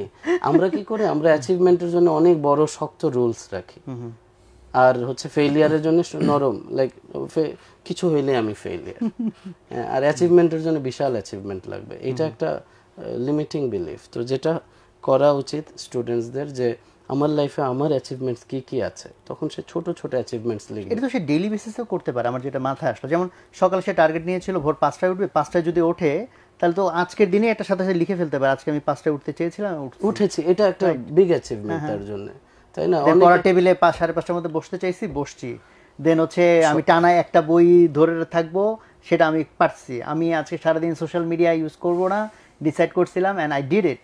তো এগুলো তো সব অ্যাচিভমেন্ট, সোহাগ ভাই, আপনি অবাক হবেন, আমার এক ক্লায়েন্ট, উনি বলছিলেন প্রায় 13-14 বছর ধরে উনি মর্নিং দেখেন নাই, মানে তার লাইফের প্যাটার্ন এটা, যে উনি বলছেন যে আমি 13-14 বছর ধরে মর্নিং দেখি নাই। কখনো যদি এমন হয়েছে, মানে হচ্ছে সে মর্নিং দেখে ঘুমিয়েছে, এরকম হয়েছে, সারা রাত জেগে, মানে কিন্তু রাতে ঘুমিয়ে মর্নিংয়ে উঠেছে, 13-14 বছর ধরে তার লাইফস্টাইল এরকম। তো এই লোক যদি রাতে ঘুমিয়ে মর্নিংয়ে উঠে, কত বিগ অ্যাচিভমেন্ট, বিশাল অ্যাচিভমেন্ট। এরকম অনেক স্টুডেন্টসের তাই চলছে, যে হয়তো সে 6টার সময় ঘুমায়, 8:30টায় উঠে, 9টায় উঠে, এরপরে সে পড়তে যায় বা তার ইনস্টিটিউটে যায়, 2-2.5 ঘন্টা ঘুমাচ্ছে। অনেক স্টুডেন্ট আপনি চতুর্দিকে খুঁজলেই পাবেন, সারা রাত সে ফোনে আছে। তো এই স্টুডেন্ট যখন রাতভর ঘুমাবে আর হচ্ছে সকালে উঠে ফ্রেশ মর্নিং, সে ফ্রেশ মাইন্ডে উঠবে, নামাজ পড়বে, তারপর তার পড়াশোনা শুরু করবে, এটা কত বড় অ্যাচিভমেন্ট তার জন্য। তো এইগুলো সে লিখবে, লিখে সামনে রাখবে যে আমার অ্যাচিভার, আইডেন্টিটি স্ট্রং হবে, তখন নেক্সট টার্গেট অ্যাচিভ করতে সে সাহসী হবে, যে I have done already so many things successfully, so I can do it too, এরকম। তো মাশাআল্লাহ, বলেন আরো বলেন। Thank you. তো হচ্ছে যেটা বলছিলাম, যে আমরা যখন চুপ থাকি আমাদের মাইন্ড কোশ্চেন অ্যান্সার করতে থাকে, নিজের সাথে কনভারসেশন করতে থাকে। স্টুডেন্টরা চেক করবে কোশ্চেনটা কি পজিটিভ না নেগেটিভ, মানে এম্পাওয়ারিং নাকি ডিসএম্পাওয়ারিং, এটা চেক করা খুবই জরুরি। কারণ একটা নেগেটিভ কোশ্চেন একটা মানুষকে প্যারালাইজ করে দিতে পারে, লাইক আমি তো শেষ, আমি তো লাইফে আর কিছু করতে পারবো না, আমি কি আসলে কিছু করতে পেরেছি? না, পারিনি, তাহলে তো আমি শেষ, এই বসে গেল, শেষ তার লাইফ। আরেকজন এম্পাওয়ারিং কোশ্চেন করলো যে আচ্ছা, আমি কি নিজেকে একটু চ্যালেঞ্জ করে দেখতে পারি না যে আজকের দিনটা আমি ভালোভাবে কাটাইতে পারি কিনা, why not I try it, let's do it. এই একটুখানি শুধু মাইন্ডের কোশ্চেনের শিফটিংয়ে সে চেঞ্জ হয়ে যায়। আমি একটা মুম্বাইয়ে আমাদের ট্রেনিং ছিল, একজন হঠাৎ প্যানিকড হতো, তো হঠাৎ করে সে বলছে যে আমার সব অন্ধকার হয়ে যাচ্ছে, সব ব্ল্যাক, এই বলে সে লাফিয়ে উঠছে, ইন্ডিয়ান। তো আমি এভাবে একটা আওয়াজ করেছি, সে লাইক ওই যেই থটের মধ্যে ছিল ওখান থেকে বের হয়েছে, আমি বলেছি লাইটের কালার কি, তো এটা একটা কোশ্চেন না, কিন্তু তার কিন্তু পিকচার চেঞ্জ হয়ে গেছে, ব্ল্যাক থেকে লাইটের কালার তো সাদা। তো ও হইতে পারতো যে সে স্ট্রোক করতো, অথবা সে প্যানিকড হয়ে যেত, পড়ে যেত, সেন্সলেস হয়ে যেত। মানুষ প্যানিক চলে কাঁপতে থাকে, বিভিন্ন জিনিস হতে থাকে। ওই যে রাইট মোমেন্টে একটা রাইট কোশ্চেন মানুষের লাইফ চেঞ্জ করতে পারে। তাই না? তো স্টুডেন্টরা রাইট কোশ্চেনগুলো করবে যে আমি যে নিজেকে দুর্বল মনে করি, ওয়াই, আমার এতগুলো অ্যাচিভমেন্টস থাকলে আমি কি নেক্সট আরেকটা অ্যাচিভমেন্ট এগুলোর সাথে অ্যাড করতে পারি না, এই টাইপের কোশ্চেন সে করবে, তাই না? যে গ্রামের, যে মনে করে যে আমি তো গ্রাম থেকে এসেছি, তাহলে সে কি কোশ্চেন করতে পারে না যে আমি যা যা ফেস করেছি লাইফে, এই গুলশান ধানমন্ডি থেকে সে ফেস করেছে, আমার তো এগুলো স্ট্রেংথ, রাইট, আমি তো কষ্ট করে জানি কষ্ট কাকে বলে, আর কি আসবে লাইফে ফেস করব, এটা না তার সাহস। মানে যেটাকে উইকনেস ভাবছে সেটা ইউনিকনেস হবে তার। 3 ঘন্টা ফেসবুক চালাই ভাবতেই পারি, 3 ঘন্টা যদি ফেসবুক আমি চালাইতেই পারি, হ্যাঁ, কেন নয় 3 ঘন্টা? 3 ঘন্টা কেউ আমার সরাইতে পারলো না ফেসবুক থেকে বা গেমস থেকে। আমি সারা রাত এটার উপর ইনভেস্ট করে আমি কত মনোযোগী, আমি আমি ঘুমেই না, তাই না? তো তাহলে এটা সুন্দর একটা এক্সাম্পল দিলেন। কেউ একজন বলেছিলেন যে ওয়েট লসের জন্য থটটা এরকম হলে সুন্দর যে আমি সাকসেসফুলি যদি মোটা হইতে পারি তাহলে সাকসেসফুলি ফিটও হইতে পারবো। এটাই তো আসলে আমাদের কনভারসেশনটা খুব ইম্পর্টেন্ট, ইনার কনভারসেশন, নিজের সাথে নিজের কথাগুলো। তো কোশ্চেনটাকে কন্ট্রোল করা। একটা কথা আছে যে দুজনের কনভারসেশনের মধ্যে কোশ্চেন যার কাছে থাকে, লিড তার কাছে থাকে। অর্থাৎ আপনি যে দেখেন আমার যে কথাগুলো বেরোচ্ছে, আপনি কিন্তু কোশ্চেন দিয়ে দিয়ে যেদিকে নিচ্ছেন আমি সেদিকে বলছি, তাই না? আবার যদি আমি কোশ্চেন করা শুরু করি তাহলে বিভিন্ন টপিকের দিকে, তাহলে আমি বলবো যে এই যে এত বড় বড় সাকসেসফুল কোম্পানি আপনি কিভাবে করলেন, তখন আমি আপনার বিজনেস স্ট্র্যাটেজি নেওয়া শুরু করব, টপিক চেঞ্জ হয়ে যাবে, তাই না? সো নিজের কোশ্চেনটা নিজের কন্ট্রোলে রাখা, যে what's going on in my mind. Belief নিয়ে ছিলাম, বিলিফ নিয়ে বলতেছিলেন। বিলিফ নিয়ে হচ্ছে, তাহলে একটু ভেঙেই বলি। বিলিফ হচ্ছে 3টা স্টেপসে। তাহলে স্টুডেন্টসদের জন্য স্পেসিফিকলি বলি যে যাদের আত্মবিশ্বাস কম, হ্যাঁ, তো আমি যদি বলি যে আত্মবিশ্বাস রাখুন, পারবেন, আপনাকে দিয়ে হবে, আপনার মাইন্ড বলবে পারছি না তো, হচ্ছে না তো। তো প্রসেস দরকার। তো প্রথম হচ্ছে মানে বিলিফ স্ট্রং করার জন্য 3টা স্টেপস। প্রথম হচ্ছে ইনফরমেশন গ্যাদার করা। কিসের ইনফরমেশন? যে আমি যেটা করতে চাচ্ছি এইটা সাকসেসফুলি কে কে করেছে, কেমন? তো এক্সাম্পল দিই, কোনো একজন বলার, সে 5 উইকেট নেবে, তো আমি তাকে কোশ্চেন করলাম যে এই 5 উইকেট তো কেউ নেয়নি, তাই না? সে বলে কি বলেন, 6 উইকেট 7 উইকেট আছে। তার মানে ইনফো যখন পাওয়া গেছে যে 5 উইকেটের বেশিও আছে, তার মাইন্ড ইম্পসিবল থেকে ভেরি পসিবলে চলে আসছে। কেউ একজন করেছে, অনেক মানুষ করেছে, তাই না? তো তার মানে তার বিশ্বাস অনেকখানি বেড়ে গেল। এবার এই ইনফরমেশনের সেকেন্ড পার্ট হচ্ছে কিভাবে করেছে, হাউ টু বা স্ট্র্যাটেজি। ওই স্ট্র্যাটেজি, টনি রবিন্সের একটা কথা আছে যে put the cook in the kitchen, রাধককে রান্নাঘরে ঢুকিয়ে দাও, রান্না করুক, তুমি দেখো কিভাবে রান্না করে। তো সাকসেসফুল যে হয়েছে তার একটা ফুটপ্রিন্টস আছে না, যে সে কোন পথে হেঁটেছে, সে কি কি করেছে। তো স্টুডেন্টরা দেখবে যে এই সেম জিনিসে সাকসেসফুল যারা, তাদের প্রসেসটা কি, যেটা অলরেডি তারা ফাইন্ড আউট করেছে, যেটা কুইকেস্ট প্রসেস, যেটা ইজিয়ার, সেটা তারা ওখান থেকে নেবে আর নিজের ক্রিয়েটিভিটিটাও ওখানে অ্যাড করবে। দুটো মিলে সে তাড়াতাড়ি করবে। স্ট্র্যাটেজি হলো। তাহলে ইনফরমেশন নিল, এটা প্রথম স্টেপ। সেকেন্ড স্টেপ হচ্ছে রেফারেন্স, নিজের লাইফের ছোট ছোট অর্জন। থার্ড ওয়ান হচ্ছে ইমাজিনেশন। ইমাজিনেশনে সে প্রেজেন্ট কন্টিনিউয়াসে দেখবে যে আমি যা যা করতে চাচ্ছি সেটা করছি এখন। কেন প্রেজেন্ট কন্টিনিউয়াসে দেখবে? কারণ ফিউচার মাইন্ড ফিলই করে না। হ্যাঁ, যদি ফিউচার ফিল করতো তাহলে কেউ স্মোক করতো না, যে এটা তো ক্যান্সার ডেকে আনবে। যদি এটা ফিল করতো যে টান একটা দিলেই ক্যান্সার, তাহলে কেউ আর টান দিতে পারতো না, কারণ সে এটা ফিল করছে ফিউচারে হবে। ফিউচার মাইন্ড ফিল করে না, মানে সে মনে করছে ফিউচার, এটা ফিল করে না।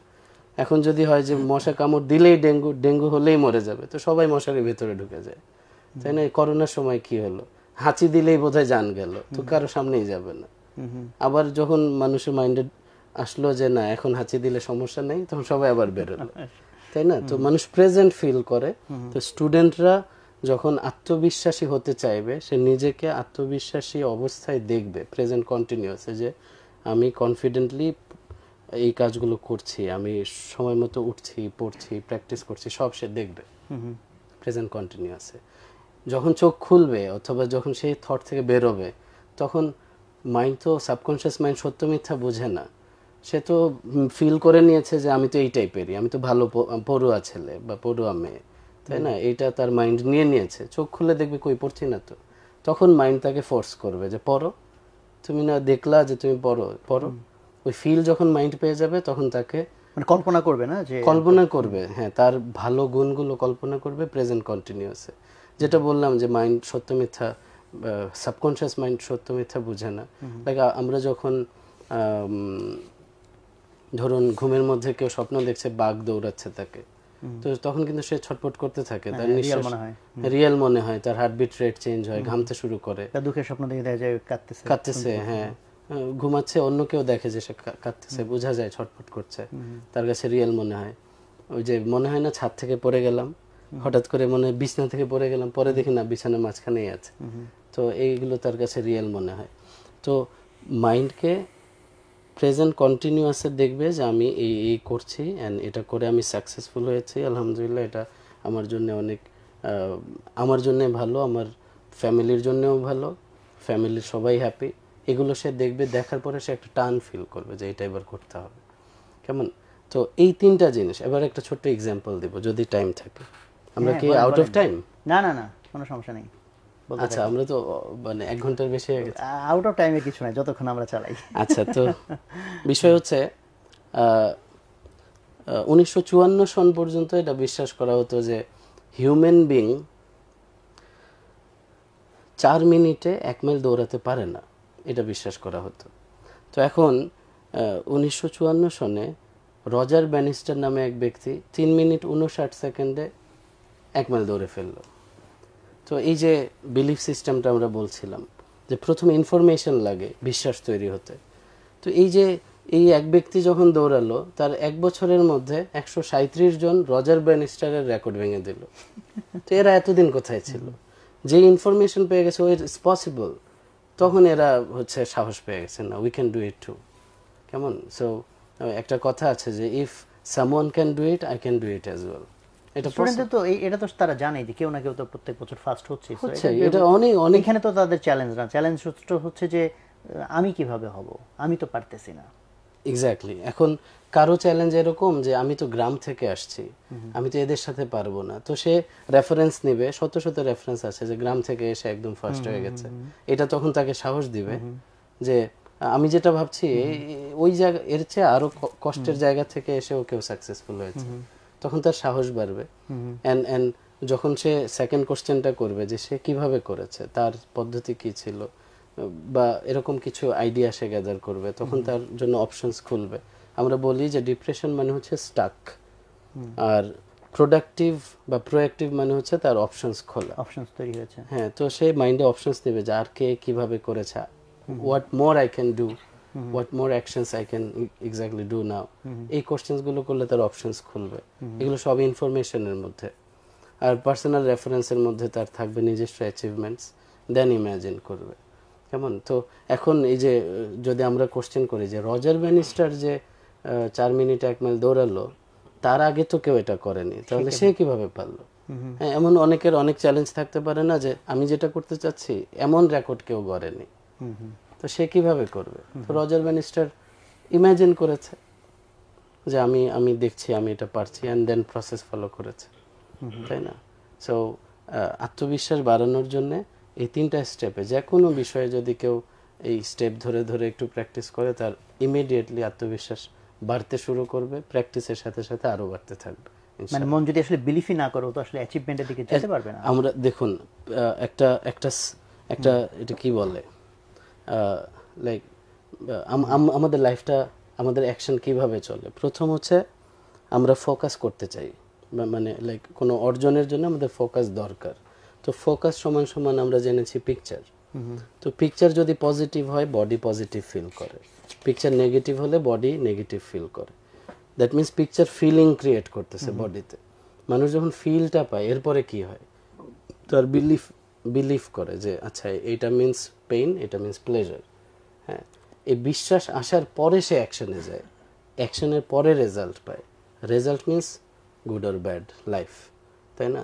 তো দ্যাট মিনস এই কারো যদি মনে হয় যে আমার বিশ্বাস হচ্ছে না, তাহলে বিশ্বাসের আগের অংশে কি ছিল ওইটা দেখতে হবে। বিশ্বাসের আগে ছিল ফিলিং, অনুভূতি, তো অনুভূতির আগে কি ছিল পিকচার, পিকচারের আগে ফোকাস। তো এইভাবেই চলে আসলে। তো কারো মনে হচ্ছে যে আমি তো অ্যাকশন নিতে পারছি না, আমি তো শুরু করি শেষ, আমি শুরুই করতে পারি না, আমি অ্যাকশন নিতে পারি না। কোনো স্টুডেন্ট প্রতিদিন প্ল্যান করে আমি পড়তে বসবো, এরপরে আর বসে না, অ্যাকশন নিতে পারে, কিছুদিন পরে তারপরে আবার নাই হয়ে যায়। এই দুই জিনিস। হ্যাঁ, ধরুন অ্যাকশন কেউ শুরুই করতে পারছে না, তার দেখতে হবে যে অ্যাকশনের আগে কি ছিল, বিলিফ, যে আমি যে এটা করলে আমার লাইফ সুন্দর হবে, কেমন সুন্দর হবে, ওই ইমোশনাল পিকচার, ইমোশন যেটা তারা টানবে, এই অ্যাকশনের আগে তার এই বিলিফটা লাগবে, বিশ্বাসটা, তখন সে অ্যাকশনটা নিবে। কারণ আপনি বললেন যে অ্যাকশন শুরু করলো কিছুদিন পরে ছেড়ে দিল, এটা আবার আরেক ঘটনা। অর্থাৎ সে ওই বিশ্বাসের সাথে শুরু করেছে, সামনে গিয়ে দেখে যে পথ অনেক কঠিন, আর ভালো লাগছে না, অথবা অন্য আগের হ্যাবিট তাকে টেনে নিয়ে যাচ্ছে। তো তখন হচ্ছে কয়েকটা বিষয় তার খেয়াল রাখতে হবে। একটা হচ্ছে রিইনফোর্সমেন্ট, যেটা বললাম, একটু একটু অর্জন আর নিজেকে জোর দেয়া, নিজেকে সাবাস বলা। আরেকটা ধরুন স্টুডেন্ট হচ্ছে তার আইডেন্টিটি ক্রিয়েট করতে থাকবে, কারণ আইডেন্টিটি রক্ষার জন্য মানুষ জান দিয়ে দেয়। সে আইডেন্টিটি ক্রিয়েট করতে থাকবে যে আমি এই বিষয়ে ভালো করছি, আমি লাইক আশেপাশে তার সার্কেলের মধ্যে সে এই পড়াশোনাগুলো শেয়ার করতে থাকবে। যত একজন ভালো স্টুডেন্ট কিন্তু যখন কেউ লাগাতার ফার্স্ট হয়, সে সেকেন্ড কেন হতে চায় না, এটা তার আইডেন্টিটি। তো সে নিজের মধ্যেই একটা পজিটিভ আইডেন্টিটি ক্রিয়েট করবে যে আমি ভালো করছি, আগাচ্ছি, এরকম। জি, আজান হয়ে গেছে তো। জি, না মাশাআল্লাহ, কথাগুলো খুব ভালো লাগতেছিল, এই জন্য ভাবতেছিলাম যে আরও আপনি বলেন। সো অলরেডি আমরা 1 ঘন্টা পার করে ফেলছি, অনেকগুলো জিনিস আমরা টাচ করেছি, যদি সবগুলো মাইন্ডকে রিলেটেড, মাইন্ডসেট ফোকাস রিলেটেড। তারপরেও আমার কাছে মনে হচ্ছে যে ফোকাস রিলেটেড আরও 2-1টা টিপস যদি বলেন, আমি চাচ্ছি যে, কারণ আপনি সারাদিন ধরে মাইন্ডের ফোকাসের উপর অনেক ট্রেনিং দেন, so lot of things are there, তা আমরা তো খুব অল্পই হয়তো টাচ করতে পারছি। সো ফোকাসটাকে ইনক্রিজ করার জন্য, একদম ধরে রাখার জন্য, আমি আর বেশি আপনারে না অল গুড, বাট আরো 2-1টা আমি যদি বলি, ফোকাস নিয়ে আমাদের বিভিন্ন রকমের ডেমনস্ট্রেশন, বিভিন্ন রকমের প্র্যাকটিসেস থাকে। যেহেতু আমরা লাইভে কথা বলছি, এখানে যতখানি সম্ভব অল্প সময় আমি শেয়ার করছি। ধরুন ফোকাসটা হচ্ছে সবসময় এটা মাথায় রাখা জরুরি যে ফোকাস বিষয়টা হচ্ছে 1-এর মধ্যে থাকবে, 2-এ না। 2-এ হলে ডিফোকাসড হবে। তো যেমন ম্যাগনিফাইড গ্লাস দিয়ে আমরা কি করি, যখন অনেকে, আমি তো ছোটবেলায় করেছি, আপনারাও হয়তো, আগুন ধরানো, তো সেটাকে আমরা কি করি, যে একটা বিন্দুতে আনি, এনে ওইখানে ধরে রাখি, তাই না? তো এই প্রসেসটা হচ্ছে ফোকাসের একটা গুরুত্বপূর্ণ অংশ, যে প্রথম একটা জায়গায় আনতে হবে, এনে ধরে রাখতে হবে, তারপরেই কিন্তু আগুনটা জ্বলবে। তো স্টুডেন্টরা ফোকাসের এই প্র্যাকটিসটা এইভাবে করবে যে, ওই যে টাইমিংয়ের কথা বললাম, যে আমি আমার ফোকাস আজকে, ধরুন কেউ প্যাথোলজি, কেউ মাইক্রোবায়োলজি, কেউ ধরেন ফার্মাকোলজি পড়ছে, তো যেই সাবজেক্টটা সে ধরেছে, সে প্রথম পুরো মাইন্ডটাকে ওই সাবজেক্টে আনবে, যে আমি এই সাবজেক্টে আনছি, এটা আমার ওই ম্যাগনিফাইড গ্লাসের মতো, আমি বিন্দুতে আনলাম মিন্স আমি এখন প্যাথোলজিতে আনলাম, তারপর যে ধরে রাখলাম, দ্যাট মিন্স আমি এবার 10 মিনিট ধরে এখানেই থাকবো, প্যাথোলজি থেকে বেরোয় মাইক্রোবায়োলজির চিন্তায় আমি যাব না। আচ্ছা, যাব না কথাটা না বলে বলবো যে আমি এখানেই থাকবো। সো এই যে 10 মিনিট, এইটাকে আস্তে আস্তে সে বাড়াবে, কেমন? সো মেটাফোর তার মাইন্ডে কি কাজ করবে, যে মাই focus is just like a magnified glass, কেমন?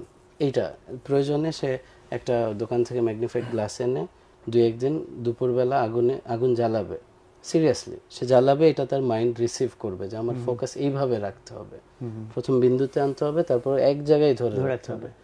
এখানে একটু ধৈর্যের বিষয় আসবে, হাত একটু ব্যথা করতে পারে, সূর্যের হিট যদি সেদিন একটু কম থাকে তাহলে একটু সময় বেশি লাগতে পারে, এখান থেকে সে অনেকগুলো লার্নিং পাবে, কেমন? সো যদি বলি যে ফোকাস সমান সমান, যেমন পিকচার, ফোকাস সমান সমান 1, কেমন? একটা, and be in the present, একটা এখন, কেমন? এইভাবে তার চিন্তাগুলো। আরও যদি আমরা বলি যে যদি সে 10 মিনিট 15 মিনিটের যে কথা বলছি, সেখান থেকে তার কি রেজাল্ট আসলো, এটাকে সে আবার রিইনফোর্স করবে, এতে করে তার, কারণ হিউম্যান বিহেভিয়ার, কোনো একটা বিহেভিয়ার স্বভাবে কিভাবে বাড়ানো যায়, লাইক আপনি যেই আচরণটা আপনার কাছে চাইবেন, যে আমি চাই এটা আমি যেন আরো বেশি করতে পারি, তখন ওই আচরণের জন্য আমি অ্যাপ্রিসিয়েট করবেন অ্যান্ড ডিফারেন্ট অ্যাপ্রিসিয়েশন, মানে কখনো নিজেকে সাবাস বলা, কখনো একটা ভালো হেলদি ফুড নিজেকে ট্রিট দেয়া, এরকম এক এক সময় যেটা যখন সম্ভব, এতে করে ওই আচরণটা বাড়বে। তো আপনি যখন চাইবেন যে ফোকাসটাই বাড়ুক, তো এইটা একটা লাইক থট প্রসেস, যেটা ইন্টারনাল, বাইরে বিহেভিয়ার মনে হচ্ছে না বা অ্যাকশন মনে হচ্ছে না, কিন্তু ভেতরে চলছে, ওইটাও ভেতরে ওয়ার্কিং, ভার্ব আকারে ওইটা চলছে। এখন ওইটা যখন বাড়াতে চাইবে কেউ, তখন কি করবে, প্রথম মেজার করবে যে 10 মিনিট ধরে থাকছে, যেদিন 12 মিনিট হলো সে রিইনফোর্স করলো, এই রিইনফোর্সমেন্টটা দেখা যাবে আরো 2 মিনিট বাড়বে। এই 2 মিনিট কিন্তু তার জন্য অনেক কিছু, কারণ এই 2 মিনিট পরের দিন 6 মিনিট হইতে পারে, পরের দিন 10 মিনিট বেড়ে যেতে পারে, হয়তো সে যেটাকে বলা হয় যে মানুষের একটা নতুন প্যাটার্ন তৈরি হতে 21 দিন টাইম লাগে। তো 21 দিন সে যদি, লাইক এক্সাম্পল কি, ধরুন আমরা কেউ ধরুন ব্রাশ করে হচ্ছে এইভাবে, কেমন, এখন সে অভ্যাস করতে চাচ্ছে যে উপর নিচে ব্রাশ করবে, তো মনে করে করে ব্রাশ করছে, একটু পর ভুলে যাচ্ছে, আবার এমন করছে। কিন্তু কেউ যদি একটু মনে করে করে 21 দিন পর্যন্ত করে, তাহলে দেখা যাবে যে এরপরে হ্যাবিটে কনভার্ট হয়ে যাবে। তো কেউ যখন ফোকাসকে একটু বাড়িয়ে বাড়িয়ে অভ্যাস করবে যে আমার ফোকাস 1% করে বাড়ছে, 30 দিন পরে তো 30% বেড়ে গেল না, মানে যে 1 মিনিট ফোকাস করতো আজকে, সে 1 মাস পরে এখন সে 30 মিনিটস ফোকাস রাখতে পারে। ইটস আ হিউজ অ্যাচিভমেন্ট, তাই না? সে 30 মিনিটস পরে 5 মিনিটের ব্রেক নিক, আবার 30 মিনিটস বসবে, এটাই বলতে চাচ্ছি না। এটা ইম্পর্টেন্ট পয়েন্ট, কারণ হচ্ছে আমরা পারফেকশন টার্গেট করি, একসাথে কেন 5 ঘন্টা পারলাম না, তখন যখন পারি না তখন, এবং এইটাই রং মুভ। যে মানুষটা প্রোগ্রেসের উপর ফোকাস করতে হবে, প্রোগ্রেসের উপরে, এবং every little progress must be appreciated. কারণ লাইক যে মানুষটা 10 মিনিট ফোকাস করতে পারে না, সে 5 ঘন্টার পড়া নিয়ে বসে গেছে, এটা তো মাইন্ডের কাছে জোকই মনে হয় যে ভাই করছো কি তুমি, সারাদিন দেখলা ফেসবুক, এখন তুমি 5 ঘন্টার জন্য বই নিয়ে বসছো, তুমি কি করতেছো? তো তারে ওই আস্তে আস্তে অভ্যাস করিয়ে করে তখন মাইন্ড এন্ড বডি একসাথে সিনক্রোনাইজড হয়। মাশাআল্লাহ, মাশাআল্লাহ। না, এটা হয় স্টুডেন্টদের ক্ষেত্রে হয়, যেটা 100 এর মধ্যে 20 পাইছে, তো চরম ফ্রাস্ট্রেটেড, আরেকজন পেয়ে বসে আছে 90, কিন্তু প্রসেসে তফাৎটা সে খেয়াল করছে না, যে সে তো 6 মাস ধরে এই প্যাটার্নে আছে, আমি 6 মাস ঘুরে ফিরে আসছি। কালকে তো তোমার 90 হবে না, তুমি টার্গেট করো কালকে 20 এর জায়গায় 21 পাই, 21 এর জায়গায় আমি 25 পাই, ছোট ছোট স্টেপস। আচ্ছা সোহাগ ভাই, আমি নিজে থেকে একটা কথা অ্যাড করতে চাচ্ছি এখানে। অন্যের কথায় অনেক স্টুডেন্টের এটা হয় যে আইডেন্টিটি ক্রাইসিসে ভোগে। দেখা যায় হয়তো রাগের মাথায় সিনিয়র কেউ, হয়তো টিচার, বা মাফ করবেন, I respect all the teachers, হ্যাঁ, বাবা মাও কেউ এমন কিছু বলে ফেলছেন যেটা তার জীবনেও হবে না, এবং যেহেতু সে ইমোশনালি অ্যাটাচড উইথ ফাদার ও উইথ মাদার, তো এতে করে সে রিসিভ করে ফেলে। এই রিসিভ করার কারণে সে কখনো আর সামনে চ্যালেঞ্জও করে না নিজেকে যে কেন হবে না, অথবা বাবা মার সাথে কমিউনিকেট করে না। গিয়ে যদি বলতো যে বাবা তোমার এই কথাটা আমার কানে বাজে, আমার কষ্ট হয়, তুমি কষ্ট পেলে আমাকে মাফ করে দাও, এই কথাটা উঠায় নাও, এরকম বলেও যদি সে বেরোয় যায়। সোহাগ ভাই, আমি এক স্টুডেন্ট আসছে ফেনী থেকে, সে তার বয়স হচ্ছে 22 বছর, সে তার শৈশবকাল থেকেই 22 বছর বয়স পর্যন্ত তোতলামি করে। অ্যান্ড এইটা তার বাবা একদিন তাকে ধমকাচ্ছিল, রুমের কর্নারে তাকে ধমকাচ্ছে, সে ওখান থেকে বেরোতে পারছিল না, কিছু বলতে চাচ্ছিল, বলতে পারছিল না। ওই মোমেন্টে সে ট্রমাটাইজড হয়। লাইক তার কাছে একটা পিকচার ছিল যে ভূত দেখতে না জানি কেমন, ভাও দেখতে না জানি কেমন, যেটা ছোটবেলায় বাচ্চাদের বলা হয়। তো ওই দিন তার কাছে ফিল হয়েছে মেবি এইটাই ভূতের আচরণ, অ্যান্ড সে কিছু বলতে পারেনি, তখন থেকে সে স্ট্যামারিং শুরু করে। এই 22 বছর পর্যন্ত সে স্ট্যামারিং করছে। তো কারো একটা কথা, একটা আচরণে মানুষের লাইফ কোন দিক, মানে কত কষ্টের মধ্যে পড়ে যেতে পারে। অনেক স্টুডেন্ট এমন আছে যে আমার টিচারই বলছেন আমার লাইফে কিছু হবে না, তো এটা রিসিভ করার কারণে সে কখনো আর চ্যালেঞ্জই করেনি নিজেকে, তাই না? তো এইগুলো অনেক স্টুডেন্টসের সাথে ঘটে। কেউ একজন হয়তো এমনভাবে বলছে, তার কাছে মনে হচ্ছে এটা তো আমার বদদোয়া লেগে গেল, কিন্তু যদি এমন হয় সে, এটা তো বের হওয়ার কত প্রসেস আছে, হয়তো ক্ষমা চাওয়ার মতো বিষয় হলে ক্ষমা চাইবে, নয়তো মন থেকে এটা দূরে সরাবে, নিজেকে ওইখান থেকে বের করবে। এটা খুব জরুরি একটা জায়গা। এই জন্য যখন কেউ ইমোশনালি ভারী হয়ে থাকে, সে পারফর্ম করতে পারে না, এগুলো ফেলতে হয় মন থেকে। ফেলার বড় একটা মানে সহজ পদ্ধতি হচ্ছে ডিসোসিয়েশন। পিকচার যেটা আছে মাইন্ডে, যেমন ওই স্টুডেন্টের কথা বললাম, সে একদম অন দ্য স্পট, এটা আমাদের অনেক ট্রেনিংয়ে এমন আরও কিছু রেফারেন্স আছে মাশাআল্লাহ, আল্লাহর ইচ্ছা, যে একদম অন দ্য স্পট সে তোতলামি থেকে স্বাভাবিক কথা বলা শুরু করে। অন দ্য স্পট শুধু ওই পিকচার থেকে ওরা বের করে দিতে হয়। তো পিকচার থেকে বের হওয়ার 100 রকমের প্র্যাকটিস আছে। আমি সিম্পল একটা বলি, পিকচারটাকে দূরে দেখা। যেমন ধরুন প্লেন উড়ে যাচ্ছে, প্লেনের দেখা যায় এটা প্লেনের সাথে চলে যাচ্ছে, পিকচারটা জাস্ট ইমাজিন করেই তো যায়। একটা জাহাজ চলে যাচ্ছে, ইমাজিনেশনে সাগরে অনেক দূরে চলে যাচ্ছে, পিকচারটাকে জাহাজের সাথে দিয়ে দেয়া যে এটা নিয়ে চলে যায়। এই যে যখন ডিসোসিয়েশন হয় তখন মানুষের ফিলিং কমে যায়। যত প্লেজার অথবা পেইনের ফিলিং আছে সব অ্যাসোসিয়েটেড। মানুষ বলে আমাকে কিভাবে বলতে পারলো এই কথাটা, মানে কি অ্যাসোসিয়েটেড, কানেক্টেড করে রাখছে। সবার সামনে কেমনে পারলো আমাকে এই কথাটা বলতে, তাই না? কোনো স্টুডেন্ট হয়তো ওই দিন থেকে বসে গেছে যেদিন সব স্টুডেন্টের সামনে দাঁড় করিয়ে বলছিল তুই তো পড়িস না, তোরে দিয়ে হবে না কিছু, তুই যা খেতে কাজকর্ম কর, এগুলো বলছিল। এই তার ওইখান থেকে শেষ। তো এগুলো থেকে নিজেকে দূরে রেখে এই যে ভর্তি যুদ্ধের প্রধান কি মাইন্ড ফোকাস, ভর্তি যুদ্ধের প্রধান অস্ত্র, লাইক ফোকাসটা বাড়ানোর জন্য যেই বিষয়গুলো ডিফোকাসড করছে ওইখান থেকে নিজেকে বাঁচানো জরুরি। না মাশাআল্লাহ, মাশাআল্লাহ, খুব ভ্যালুয়েবল অনেক কিছু আসলে আমরা আজকে জানলাম। আর আমাদের এখানে তো অনেক কোশ্চেন আসছে কিনা আমি জানি না, আমার তো ধারণা যা কোশ্চেন করে সব আমরা কভার করে ফেলছি। তারপরে যদি ফাহিম একটু বলো যে এমন কোনো কোশ্চেন আসছে কিনা যেটা আমরা অ্যাকচুয়ালি অ্যান্সার করতে পারি বা নিতে পারি। হ্যাঁ, একটা প্রশ্ন রিপিটেশনের দিক থেকে সবচেয়ে ইম্পর্ট্যান্ট, মানে বারবার আসছে, সেটা হচ্ছে যে ঘুম নিয়ে স্টুডেন্টরা খুব স্ট্রাগল করতেছে। ওরা এনার্জি ফিল করে না, টায়ার্ড ফিল করে, এবং ঘুম যতটুকু মনে করে যে যথেষ্ট তার চেয়ে অনেক বেশি ঘুমায়, ফলে ও প্ল্যান যেটা, রুটিন যেটা, সেটা সে ফলো করতে পারে না। এটা থেকে কিভাবে বের হবে? আরেকটা প্রশ্ন সাথে সাথেই করে ফেলি, হয়তো পরপর আসবে। সেটা হচ্ছে ভাইয়া, এই যে লাস্ট যে টপিকটা ছিল যে মানুষের কথা, সেখান থেকেই আর কি এই কথাটা বারবার আসছে যে সামনে অ্যাডমিশন টেস্টের পরে আগে কে কি বলবে, রেজাল্ট কেমন হবে সেই চিন্তা করা, এবং যখন রেজাল্টটা খারাপ হয় তখন গিয়ে সুইসাইডাল থট আসা বা নিজেকে শেষ করে দিব, আর কিছু করব না, এরকম চিন্তা আসে। এগুলো থেকে কিভাবে বের হবে? এখন থেকে কোনো প্রিপারেশন নেওয়ার সুযোগ আছে কিনা? অফকোর্স আছে, দুটো বিষয় আসছে। একটা হচ্ছে ঘুম নিয়ে, এটা তো লাইফস্টাইল, লাইফ প্যাটার্ন। তো প্যাটার্নের কথাটা একটু আগেও এসছে যে অ্যাটলিস্ট 21 দিন পর্যন্ত কনসিয়াসলি নিজেকে ফোর্স করে হলেও বা নিজেকে একটা জেদ ধরে হলেও করা, এরপর আস্তে আস্তে এটা প্যাটার্নে কনভার্ট হয়। তো ঘুমের বিষয় যদি আসে তাহলে আগে থেকে ঘুমের পরিবেশটাও দরকার।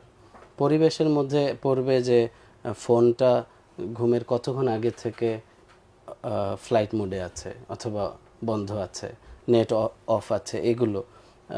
কারণ যদি কেউ একটু পড়াশোনা করে নিতে পারেন যে কোন কোন বিষয়ে মানুষের হচ্ছে ডোপামিন বেশি রিলিজ হয়, তাহলে এবং তার মধ্যে এক্সাইটমেন্ট কাজ করে, এগুলো একটু পড়ে নিলে, গুগল করে নিলেই হবে, খুব ইজি।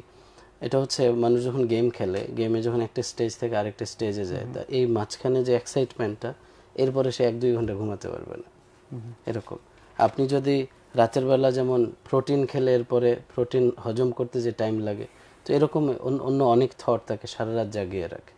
এই জন্যে একটা বড় প্রবলেম তো যেটা ফোন, মোবাইল ফোন, এইটা দূরে রাখা। তারপরে হচ্ছে রাতে ঘুমের যে পরিবেশ দরকার, অর্থাৎ রুমের এনভায়রনমেন্টটা, ঘুমের এনভায়রনমেন্ট, এটা হচ্ছে কিনা। অনেকে আছে মেসে থাকে, তাহলে আমি আমার ব্যক্তিগত একটা প্র্যাকটিস বলি, যেহেতু আমি মাদ্রাসা ব্যাকগ্রাউন্ডের, মাদ্রাসায় পড়েছি, তো যেটা অনেকের সাথে থাকতে হতো, আমার সময় মতো ঘুমের একটা প্র্যাকটিস ছিল।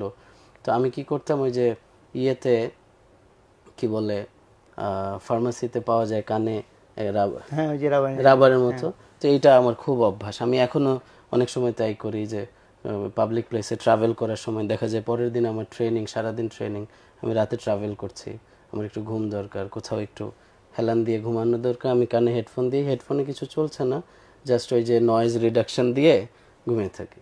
তো এটা হচ্ছে নিজস্ব প্র্যাকটিস, যে যেভাবে করতে চায়।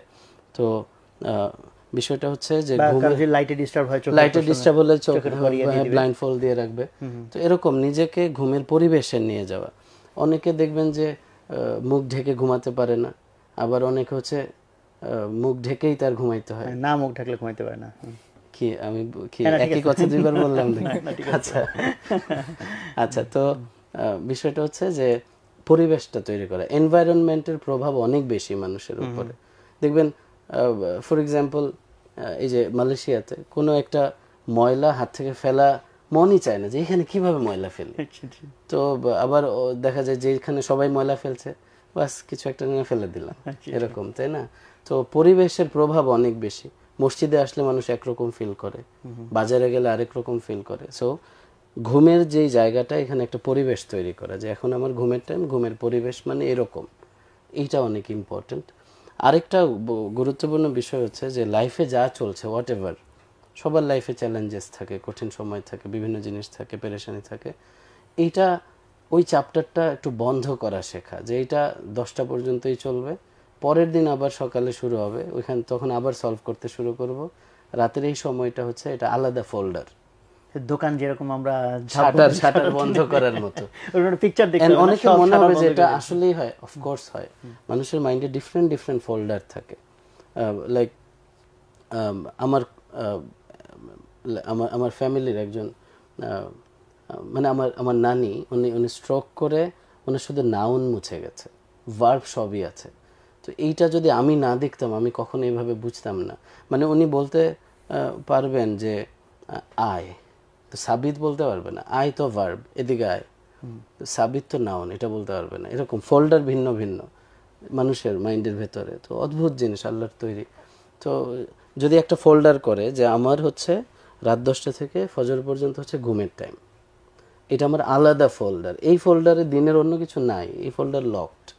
এইভাবে প্র্যাকটিস করলে এটাও সম্ভব। মানুষ whatever you want to influence your mind, you can do it, because you are the boss of your mind, and mind as a boss is the worst বস।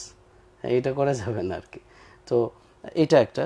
আর আরেকটা কথা ছিল যে এই যে পেরেশানি, যে সুইসাইডাল থট আসে, এটা তো লাইক 2021-এ 101 জন স্টুডেন্ট সুইসাইড করেছে আমাদের দেশে, যারা 18 থেকে 26 বছর বয়সের মধ্যে, তার মধ্যে মেডিকেল স্টুডেন্টস, লাইক সব দিকের স্টুডেন্টস, এরকম এটার হার বাড়ছে প্রতি বছর। তো আল্লাহ সহজ করেন সব স্টুডেন্টদের জন্য এই জার্নি, যেন এরকম সব এরকম জিনিস থেকে সবাই অনেক হাজার মাইল দূরে থাকা দরকার। তো এখন কথা হচ্ছে যে পেরেশানি বা প্রেশারগুলো যখন আসে তখন কি করবে। তো প্রাথমিকভাবে তো আমি বলবো যে ওই যে আমরা প্রথম যে কাজগুলো বলে আসছি, যে ফিজিওলজিক্যালি সে প্রোঅ্যাক্টিভ থাকবে, কোশ্চেনগুলো সে কন্ট্রোল করবে, ফোকাসটা নেগেটিভ জায়গা থেকে সরিয়ে এনে যেখানে প্রোডাক্টিভ কাজ এখানে নিয়ে আসবে। তারপর হচ্ছে আরও বড় একটা প্র্যাকটিস হচ্ছে যারা প্রোডাক্টিভ, যারা প্রোঅ্যাক্টিভ, যারা এগুচ্ছে, তাদের সঙ্গ নিবে সে বেশি বেশি, কারণ তারা হচ্ছে হোপের কথা বলবে, মানুষ হোপের উপরে বাঁচে। আর যারা ডিপ্রেস, তারা হচ্ছে হোপলেস করে দেবে যে কিচ্ছু হবে না লাইফে। ওইরকম একজন ফ্রেন্ডই যথেষ্ট আরেকজনকে সুইসাইডাল বানানোর জন্য। তো এটা যে যারা খুব পজিটিভ, এরকম একটা সার্কেল তৈরি করা, যে আমি তাদের সাথে চলি এই জন্যে যেন আমি ভালো ফিল করি, এরকম খুঁজলেই পাওয়া যাবে, তাই না? যে খোঁজে সে পায়, তো তাই না? আবার কি যেন একটা কথা আছে না, when the student is ready the teacher appears, তাই না? তো এখন সে খুঁজবে যে আমি কোন পরিবেশে নিজেকে আরো পজিটিভ ফিল করতে পারি। এইটা I think one of the best practices to change emotion, to change the level of. এক্ষেত্রে আমি একটু যোগ করতে চাই, এক্ষেত্রে প্যারেন্টসের ভূমিকাটা আসলে অনেক ইম্পর্টেন্ট। কারণ হচ্ছে যে ওটা এমন একটা পরিবেশ যে আমি চাইলেই তো না যে ছেলে প্যারেন্টসদেরকে ছেড়ে আমি চলে যাব। সো প্যারেন্টসরা যদি ওখানে একটা টক্সিক এনভায়রনমেন্ট তৈরি করে, তোদের কিছু হইলো না, তোদের কিছু হবে না, তো তার জন্য এটা খুব ভয়ঙ্কর বিষয়। সো এইখানে প্যারেন্টসদের অ্যাকচুয়ালি আমরা রিকোয়েস্ট করতে চাই যে স্টুডেন্টদেরকে পজিটিভলি এম্পাওয়ার করা, যে তুমি চেষ্টা করলে পারবা, এটা বলা, তাই না? তুমি চেষ্টা আরও করো, তাহলে ইউ উইল গেট রেজাল্ট। ঠিক আছে, তুমি এইটুকু করছো, এর মধ্যে কিছু লার্নিং হয়েছে, এই লার্নিংকে তুমি সামনে কাজে লাগাও, বাট তোমার দিয়ে হবে না, তুমি এটা বলা মানে তো অ্যাকচুয়ালি দেখেন যে ওর জন্য যে ভয়ঙ্কর একটা নেগেটিভ পরিবেশ আমি তৈরি করে দিচ্ছি, সেটা তো আসলে খুব প্যাথেটিক। এবং আমি আপনার সঙ্গে একদম 100% এগ্রি করে আরেকটু অ্যাড করছি এখানে, যে স্টুডেন্টদের কি হয়, বাইরে সে ভালো ফিল করে, ঘরে আসতেই সাফোকেশন হয়, কারণ তার এই ঘরে নেগেটিভ অ্যাঙ্করিং হয়ে আছে, নেগেটিভ কথা শুনে, গালাগালি শুনে, রাগারাগি দেখে, এতে সে ঘরে ঢোকার সাথে সাথে ফিলিং চেঞ্জ হয়ে যায়। Human body anchoring, human body mind এর সাথে অ্যাঙ্করিং হয় অনেক বেশি, কোনো কিছু কানেকশন হয়। দেখবেন যে কোনো প্লেসে গিয়ে মানুষের খুব ভালো লাগে, আবার কোথাও গেলে বলে আমার এখানে খুব কেমন যেন লাগে, আমার ভালো লাগে না এখানে। মানে কি এই টাইপের জায়গায় তার নেগেটিভ কোনো এক্সপিরিয়েন্স আছে। তো এটা যদি ঘর হয় যেখানে তার প্রতিদিন আসতে হয়, বাধ্য এখানেই থাকতে হবে, তাহলে তার জন্য কত কঠিন। আবার এইখানে বসেই পড়তে হবে, তাই না? সো আমিও রিকোয়েস্ট করব, আমি লাইক স্টুডেন্টসদের জন্য সবচেয়ে বড় সাপোর্ট তো বাবা মা, আপনজন, কাছের ঘরের মানুষ। তো এনভায়রনমেন্টের যে কথা হচ্ছিল, পরিবেশ, এটা যদি ঘরেই হয় যে প্রোডাক্টিভ পরিবেশ, সবাই সবাইকে সাপোর্ট করছে, তাহলে তো অফকোর্স এটা মানে স্টুডেন্টদের জন্য আমি এই টিপসটা দিতে পারি, সেটা হচ্ছে এম্পাওয়ারিং কোশ্চেনের যে আইডিয়াগুলো বলেছি ওগুলো বড় করে লাগায় রাখবা, আর আব্বা আম্মাকে বলবা যে আমাকে যখন ঝাড়ি দিতে আসবা তখন এই প্রশ্নগুলো করবা। হ্যাঁ, যে তুমি যে আজকে 100-এর মধ্যে 20 পাইছো, এর চেয়ে ভালো করার জন্য তুমি আজকে কি করতে পারো। হ্যাঁ, এখানেও আরেকটা কথা, হ্যাঁ এখানে জি খুব সুন্দর। এখানেও বাবা মায়েরা যেটা খেয়াল করতে পারেন যে যদি এটা হয় যে কই তুই তো লিখে রাখছিস, তোর লাইফে তো কিছু পাওয়া যায় না, এটা না হয়ে যখন একটা পাওয়া যাবে যে বাহ তোমার সাথে তো এটা মিলে গেছে, হ্যাঁ ওই একটাই যেটা বললাম যে বিহেভিয়ার আমরা রিপিটেডলি চাই, ওইটাকে অ্যাপ্রিসিয়েট করা। তো ধরুন কেউ বললো যে আরে 10টা মিনিটও পরে না, উঠে চলে যায়, তার মানে ওই 10 মিনিটকে অ্যাপ্রিসিয়েট না করার কারণে এখন সেটা 10 থেকে 5-এ চলে আসবে বা নাই হয়ে যাবে। কিন্তু 10 মিনিটকে মাশাআল্লাহ, তুই তো 10 মিনিট তো টানা ওরে পড়ছিস। আমার তো পড়াশোনা করছে দেখি না, রাইট, তাই না? তখন তার আইডেন্টিটি ক্রিয়েট হবে। এটাই, সো একটা পরিবেশের দরকার ঘরে। না মানে আমি এই মানে টোটাল আলোচনা থেকে এটাই আমার মোর অ্যান্ড মোর ফিলিং হচ্ছে যে আসলে তো মানুষের মাইন্ডই হচ্ছে এলো, এটার মধ্যেই তো সব ঘটনাগুলো ঘটতেছে, বাট এটার আন্ডারস্ট্যান্ডিং আমাদের এত কম, আর এটাকে আমরা এত নেগেটিভলি এটার সাথে আমরা আচরণ করি বা ইন্টারাক্ট করি, যে এটার আলোচনা আসলে অনেক বেশি হওয়া দরকার, অনেক বেশি হওয়া দরকার। এবং আমি বলবো যে মাইন্ড বা এই সাইকোলজিক্যাল বিষয়, বিহেভিয়ার, এগুলো তো বাচ্চারা শিখতে পারে এমন বিষয়, এত সহজ বিষয়। কারণ ছোট বাচ্চারা বরং সবচেয়ে ভালো এক্সাম্পল, উদাহরণ দেওয়ার জন্য যে কোনো বিষয়, ইমোশনাল বিষয়ে, তাই না? যে কোনো জিনিস তাদেরকে শেখানো যায়। তো এইটাকে কমপ্লেক্স করার কিছুই নাই, প্রত্যেক ঘরে ঘরে প্র্যাকটিস দরকার, তাহলে সুইসাইডের হার কমে যাবে। আর সেটা সাবিত ইন্টারন্যাশনাল চেষ্টা করছে। মাশাআল্লাহ মাশাআল্লাহ, এই পজিটিভ প্র্যাকটিসগুলো আসলে আমাদের সবারই করতে হবে। আমরা উদ্ভাসে যারা আছে, আমরা টিচাররা, আমরা অ্যাজ এ অথরিটি বা ম্যানেজমেন্ট, আমরাও চেষ্টা করি সব জায়গায় পজিটিভ মেসেজগুলোকে স্প্রেড করতে। প্যারেন্টসদেরকে আমরা সেই রিকোয়েস্ট করি। আর সবচেয়ে ইম্পর্টেন্ট স্টুডেন্ট, তোমাদেরকে নিজের থেকে চিন্তা করতে হবে যে আমার চারপাশে এনভায়রনমেন্ট আমাকে ডিজাইন করতে হবে, আমাকে কন্ট্রোল করতে হবে। যদি এমন হয় বাসার পরিবেশ এমন যে এখানে গেলেই নেগেটিভ নেগেটিভ নেগেটিভ, আব্বা আমাকে হাত পা ধরে হলো যে তুমি আমাকে একটা মেসে সিট নিয়ে দাও, অন্তত 3 মাসের জন্য আমি একটা ডিফারেন্ট পরিবেশে থাকি।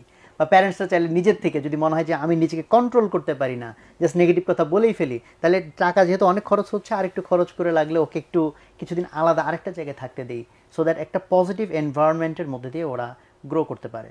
তো আলহামদুলিল্লাহ আমরা actually we have covered a lot of things. Thank you, আমি আপনাকে অনেক বেশি কষ্ট দিয়ে ফেললাম। না না, এটা like but I was enjoying, যে কারণে আমি আসলে মোর এন্ড মোর আমি আসলে পুশ করতেছিলাম। এটা মানে আমি অনেক বেশি শুকরিয়া করছি, অ্যাপ্রিশিয়েটেড যে আপনি সারা দেশে স্টুডেন্টসদের জন্য যা করে যাচ্ছেন এবং আপনার প্রতিষ্ঠান যা করছে, মাশাআল্লাহ এটা রেভলিউশনারি চেঞ্জ আনছে, আরও আনতে থাকবে। অনেক বেশি দোয়া, and thank you so very much for having me in your platform. না না না, এটা তো আমাদের প্লেজার, আমাদের প্লেজার। দোয়া করবেন যাতে এই যে উনি আমাকে পজিটিভ রিএনফোর্সমেন্ট করলেন আর কি, আমরা যা করছি সেটাকে অ্যাপ্রিশিয়েট করলেন, সো আমরা আরও মোটিভেটেড হলাম যে না আরও ভালো কিছু করতে হবে। তো আমরা যা হোক আলহামদুলিল্লাহ প্রায় 1-1.5 ঘন্টা, বোধহয় আমাদের প্রায় 1.5 ঘন্টা সময় চলে গেছে, কীভাবে চলে গেল টের পেলাম না আর কি। তো অনেকগুলো পয়েন্ট আসছে কিন্তু, এবং অনেকগুলো দামি কথা আসছে, যে কারণে তোমরা হয়তো আবার মানে সব কিছু মিলায় যে ভাই কী যেন করতে হবে। সো এই জন্য কিন্তু আমি বলেছিলাম মাঝখানে আইডিয়াসগুলো তোমরা লিখে ফেলো। তো স্টুডেন্টদেরকে রিকোয়েস্ট করবো যারা একটু সুন্দর করে গুছিয়ে চিন্তা করতে পারো, বিশেষ করে তোমরা একটা দায়িত্ব নিয়ে আমাদের কমেন্ট সেকশনে পুরো জিনিসটাকে একটু সামারি করে দাও, সো দ্যাট বাকিরা এখান থেকে হেল্প পেতে পারে। আরও যে টিপসগুলো আসছে, এম্পাওয়ারিং কোয়েশ্চেন এবং আরও যা যে টিপস, সেখানে তোমাদের যা কিছু করণীয় আছে, পিকচার ক্রিয়েট করা, অনেক কিছু, ওগুলো রিলেটেড আইডিয়াসগুলো তোমরা কমেন্ট সেকশনে দাও, যেখান থেকে বাকিরা হেল্প পেতে পারে। ঠিক আছে? এবং সবাই যখন এই নিয়তে কাজগুলো করবা যে আমরা একজন আরেকজনকে হেল্প করব, তখন তুমি আরেকজন থেকে দোয়া পেয়ে যাবা, তাই না? তোমার লাইফে আরো পজিটিভ ঘটনা ঘটতে শুরু করবে। তো আলহামদুলিল্লাহ আমাদের সময়টা খুব ভালো কাটলো। সো আমরা এই 1-1.5 ঘন্টার ভিতরে যা শুনলাম, এটা যদি তুমি জাস্ট শুনলাম, জানলাম, হ্যাঁ কিন্তু আমি প্র্যাকটিসে কনভার্ট করলাম না, আমলে কনভার্ট করলাম না, তাহলে কিন্তু অযথা সময়টা নষ্ট। সেই জন্য আমি বলবো যে সব কথার বটম লাইন হিসেবে যা শুনেছি সেটা আমাকে প্র্যাকটিসে নিতে হবে। প্র্যাকটিস ছাড়া একটা জিনিসের কিন্তু এক্সপার্ট হওয়া যাবে না। তো মাইন্ড একটা কমপ্লেক্স জিনিস, যেহেতু এটাকে এক্সপার্ট হতে গেলে অনেক বেশি প্র্যাকটিস লাগবে। আর প্র্যাকটিস করার ক্ষেত্রে যদি মনে হয় যে ভাই এখানে তো অনেকগুলো আইডিয়া আসছে, তাহলে অনেকগুলো আইডিয়া একসাথে তোমার ট্রাই করার দরকার নাই, তুমি একটা করে টার্গেট করো। ঠিক আছে, একটা রিপিটেটিভ টার্গেট করে প্র্যাকটিস করে যখন মোটামুটি মনে করো একটা জায়গায় আমি চলে আসছি, দেন তুমি সেকেন্ড জিনিসটা নাও, সব একবারে করার দরকার নেই। ঠিক আছে, তো এটাই আমরা বলছি। হ্যাঁ, okay, focus equals one thing, right. So তুমি যে ইমপ্লিমেন্টেশন করবে এটা ফোকাসড ওয়েতে করো, একটার পর একটা, প্যারালালি না, সিরিজে করো। ঠিক আছে, ওয়ান আফটার অ্যানাদার। সো এই জন্য আমরা তোমাদেরকে ফাইনালি এটাই বলতে চাই যে এই দেখো যে এই পুরা পৃথিবীর ভিতরে কত রকম সমস্যা, আমাদের দেশের মধ্যে কত রকম প্রবলেম আছে যেটা আমাদের সলভ করা দরকার, বাট কে করবে? সো তুমি যদি তোমার মাইন্ডের ভিতরে ওরকম একটা পিকচার তৈরি করতে না পারো যে তুমি ডাক্তার হয়ে হোক, ইঞ্জিনিয়ার হয়ে, টিচার হয়ে হোক, আমি একটা বিশ্বের বড় একটা প্রবলেম সলভ করতে চাই, আমার ওইটার সাথে আমার ডিপ ইমোশনকে আমি কানেক্ট যদি করি, তাহলে দেখো সেটা একটা ইমেজ, এমন একটা ইমেজ যেটা তোমাকে ওই যে এপিজে আব্দুল কালাম যিনি যেটা বলেন যে স্বপ্ন তো ওইটা না যেটা তুমি ঘুমের মধ্যে দেখো, স্বপ্ন তো ওইটা যেটা তোমাকে ঘুমাতে দিবে না। তো আমরা চাই আমাদের স্টুডেন্টদের মধ্যে ওরকম একটা স্বপ্ন তৈরি হবে, যে স্বপ্নটা শুধু তোমাকে ঘিরে না, আত্মকেন্দ্রিক কোনো স্বপ্ন না, অনেক মানুষকে নিয়ে স্বপ্ন, অনেক বড় একটা স্বপ্ন। আর সেই স্বপ্ন অ্যাচিভ করার পথে আমরা চেষ্টা করে যাচ্ছি, কারণ ঘটনা তো তোমাকে ঘটাতে হবে, খেলোয়াড় তো তুমি, আমি না হয় বাইরে থেকে একটু তোমাকে ইনস্ট্রাকশন দিতে পারি। সো আমাদের এই কথাগুলো থেকে তোমরা পজিটিভ রিইনফোর্সমেন্ট নিয়ে তোমরা ঝাঁপিয়ে পড়ো একটা অন্যরকম বাংলাদেশের স্বপ্ন নিয়ে, একটা অন্যরকম পৃথিবীর স্বপ্ন নিয়ে। এটাই আমাদের প্রত্যাশা। তো তোমরা সবাই ভালো থাকো, আজকে এখানে শেষ করছি। আসসালামু আলাইকুম রহমতুল্লাহ। ওয়ালাইকুম আসসালাম। Thank you so much, thank you.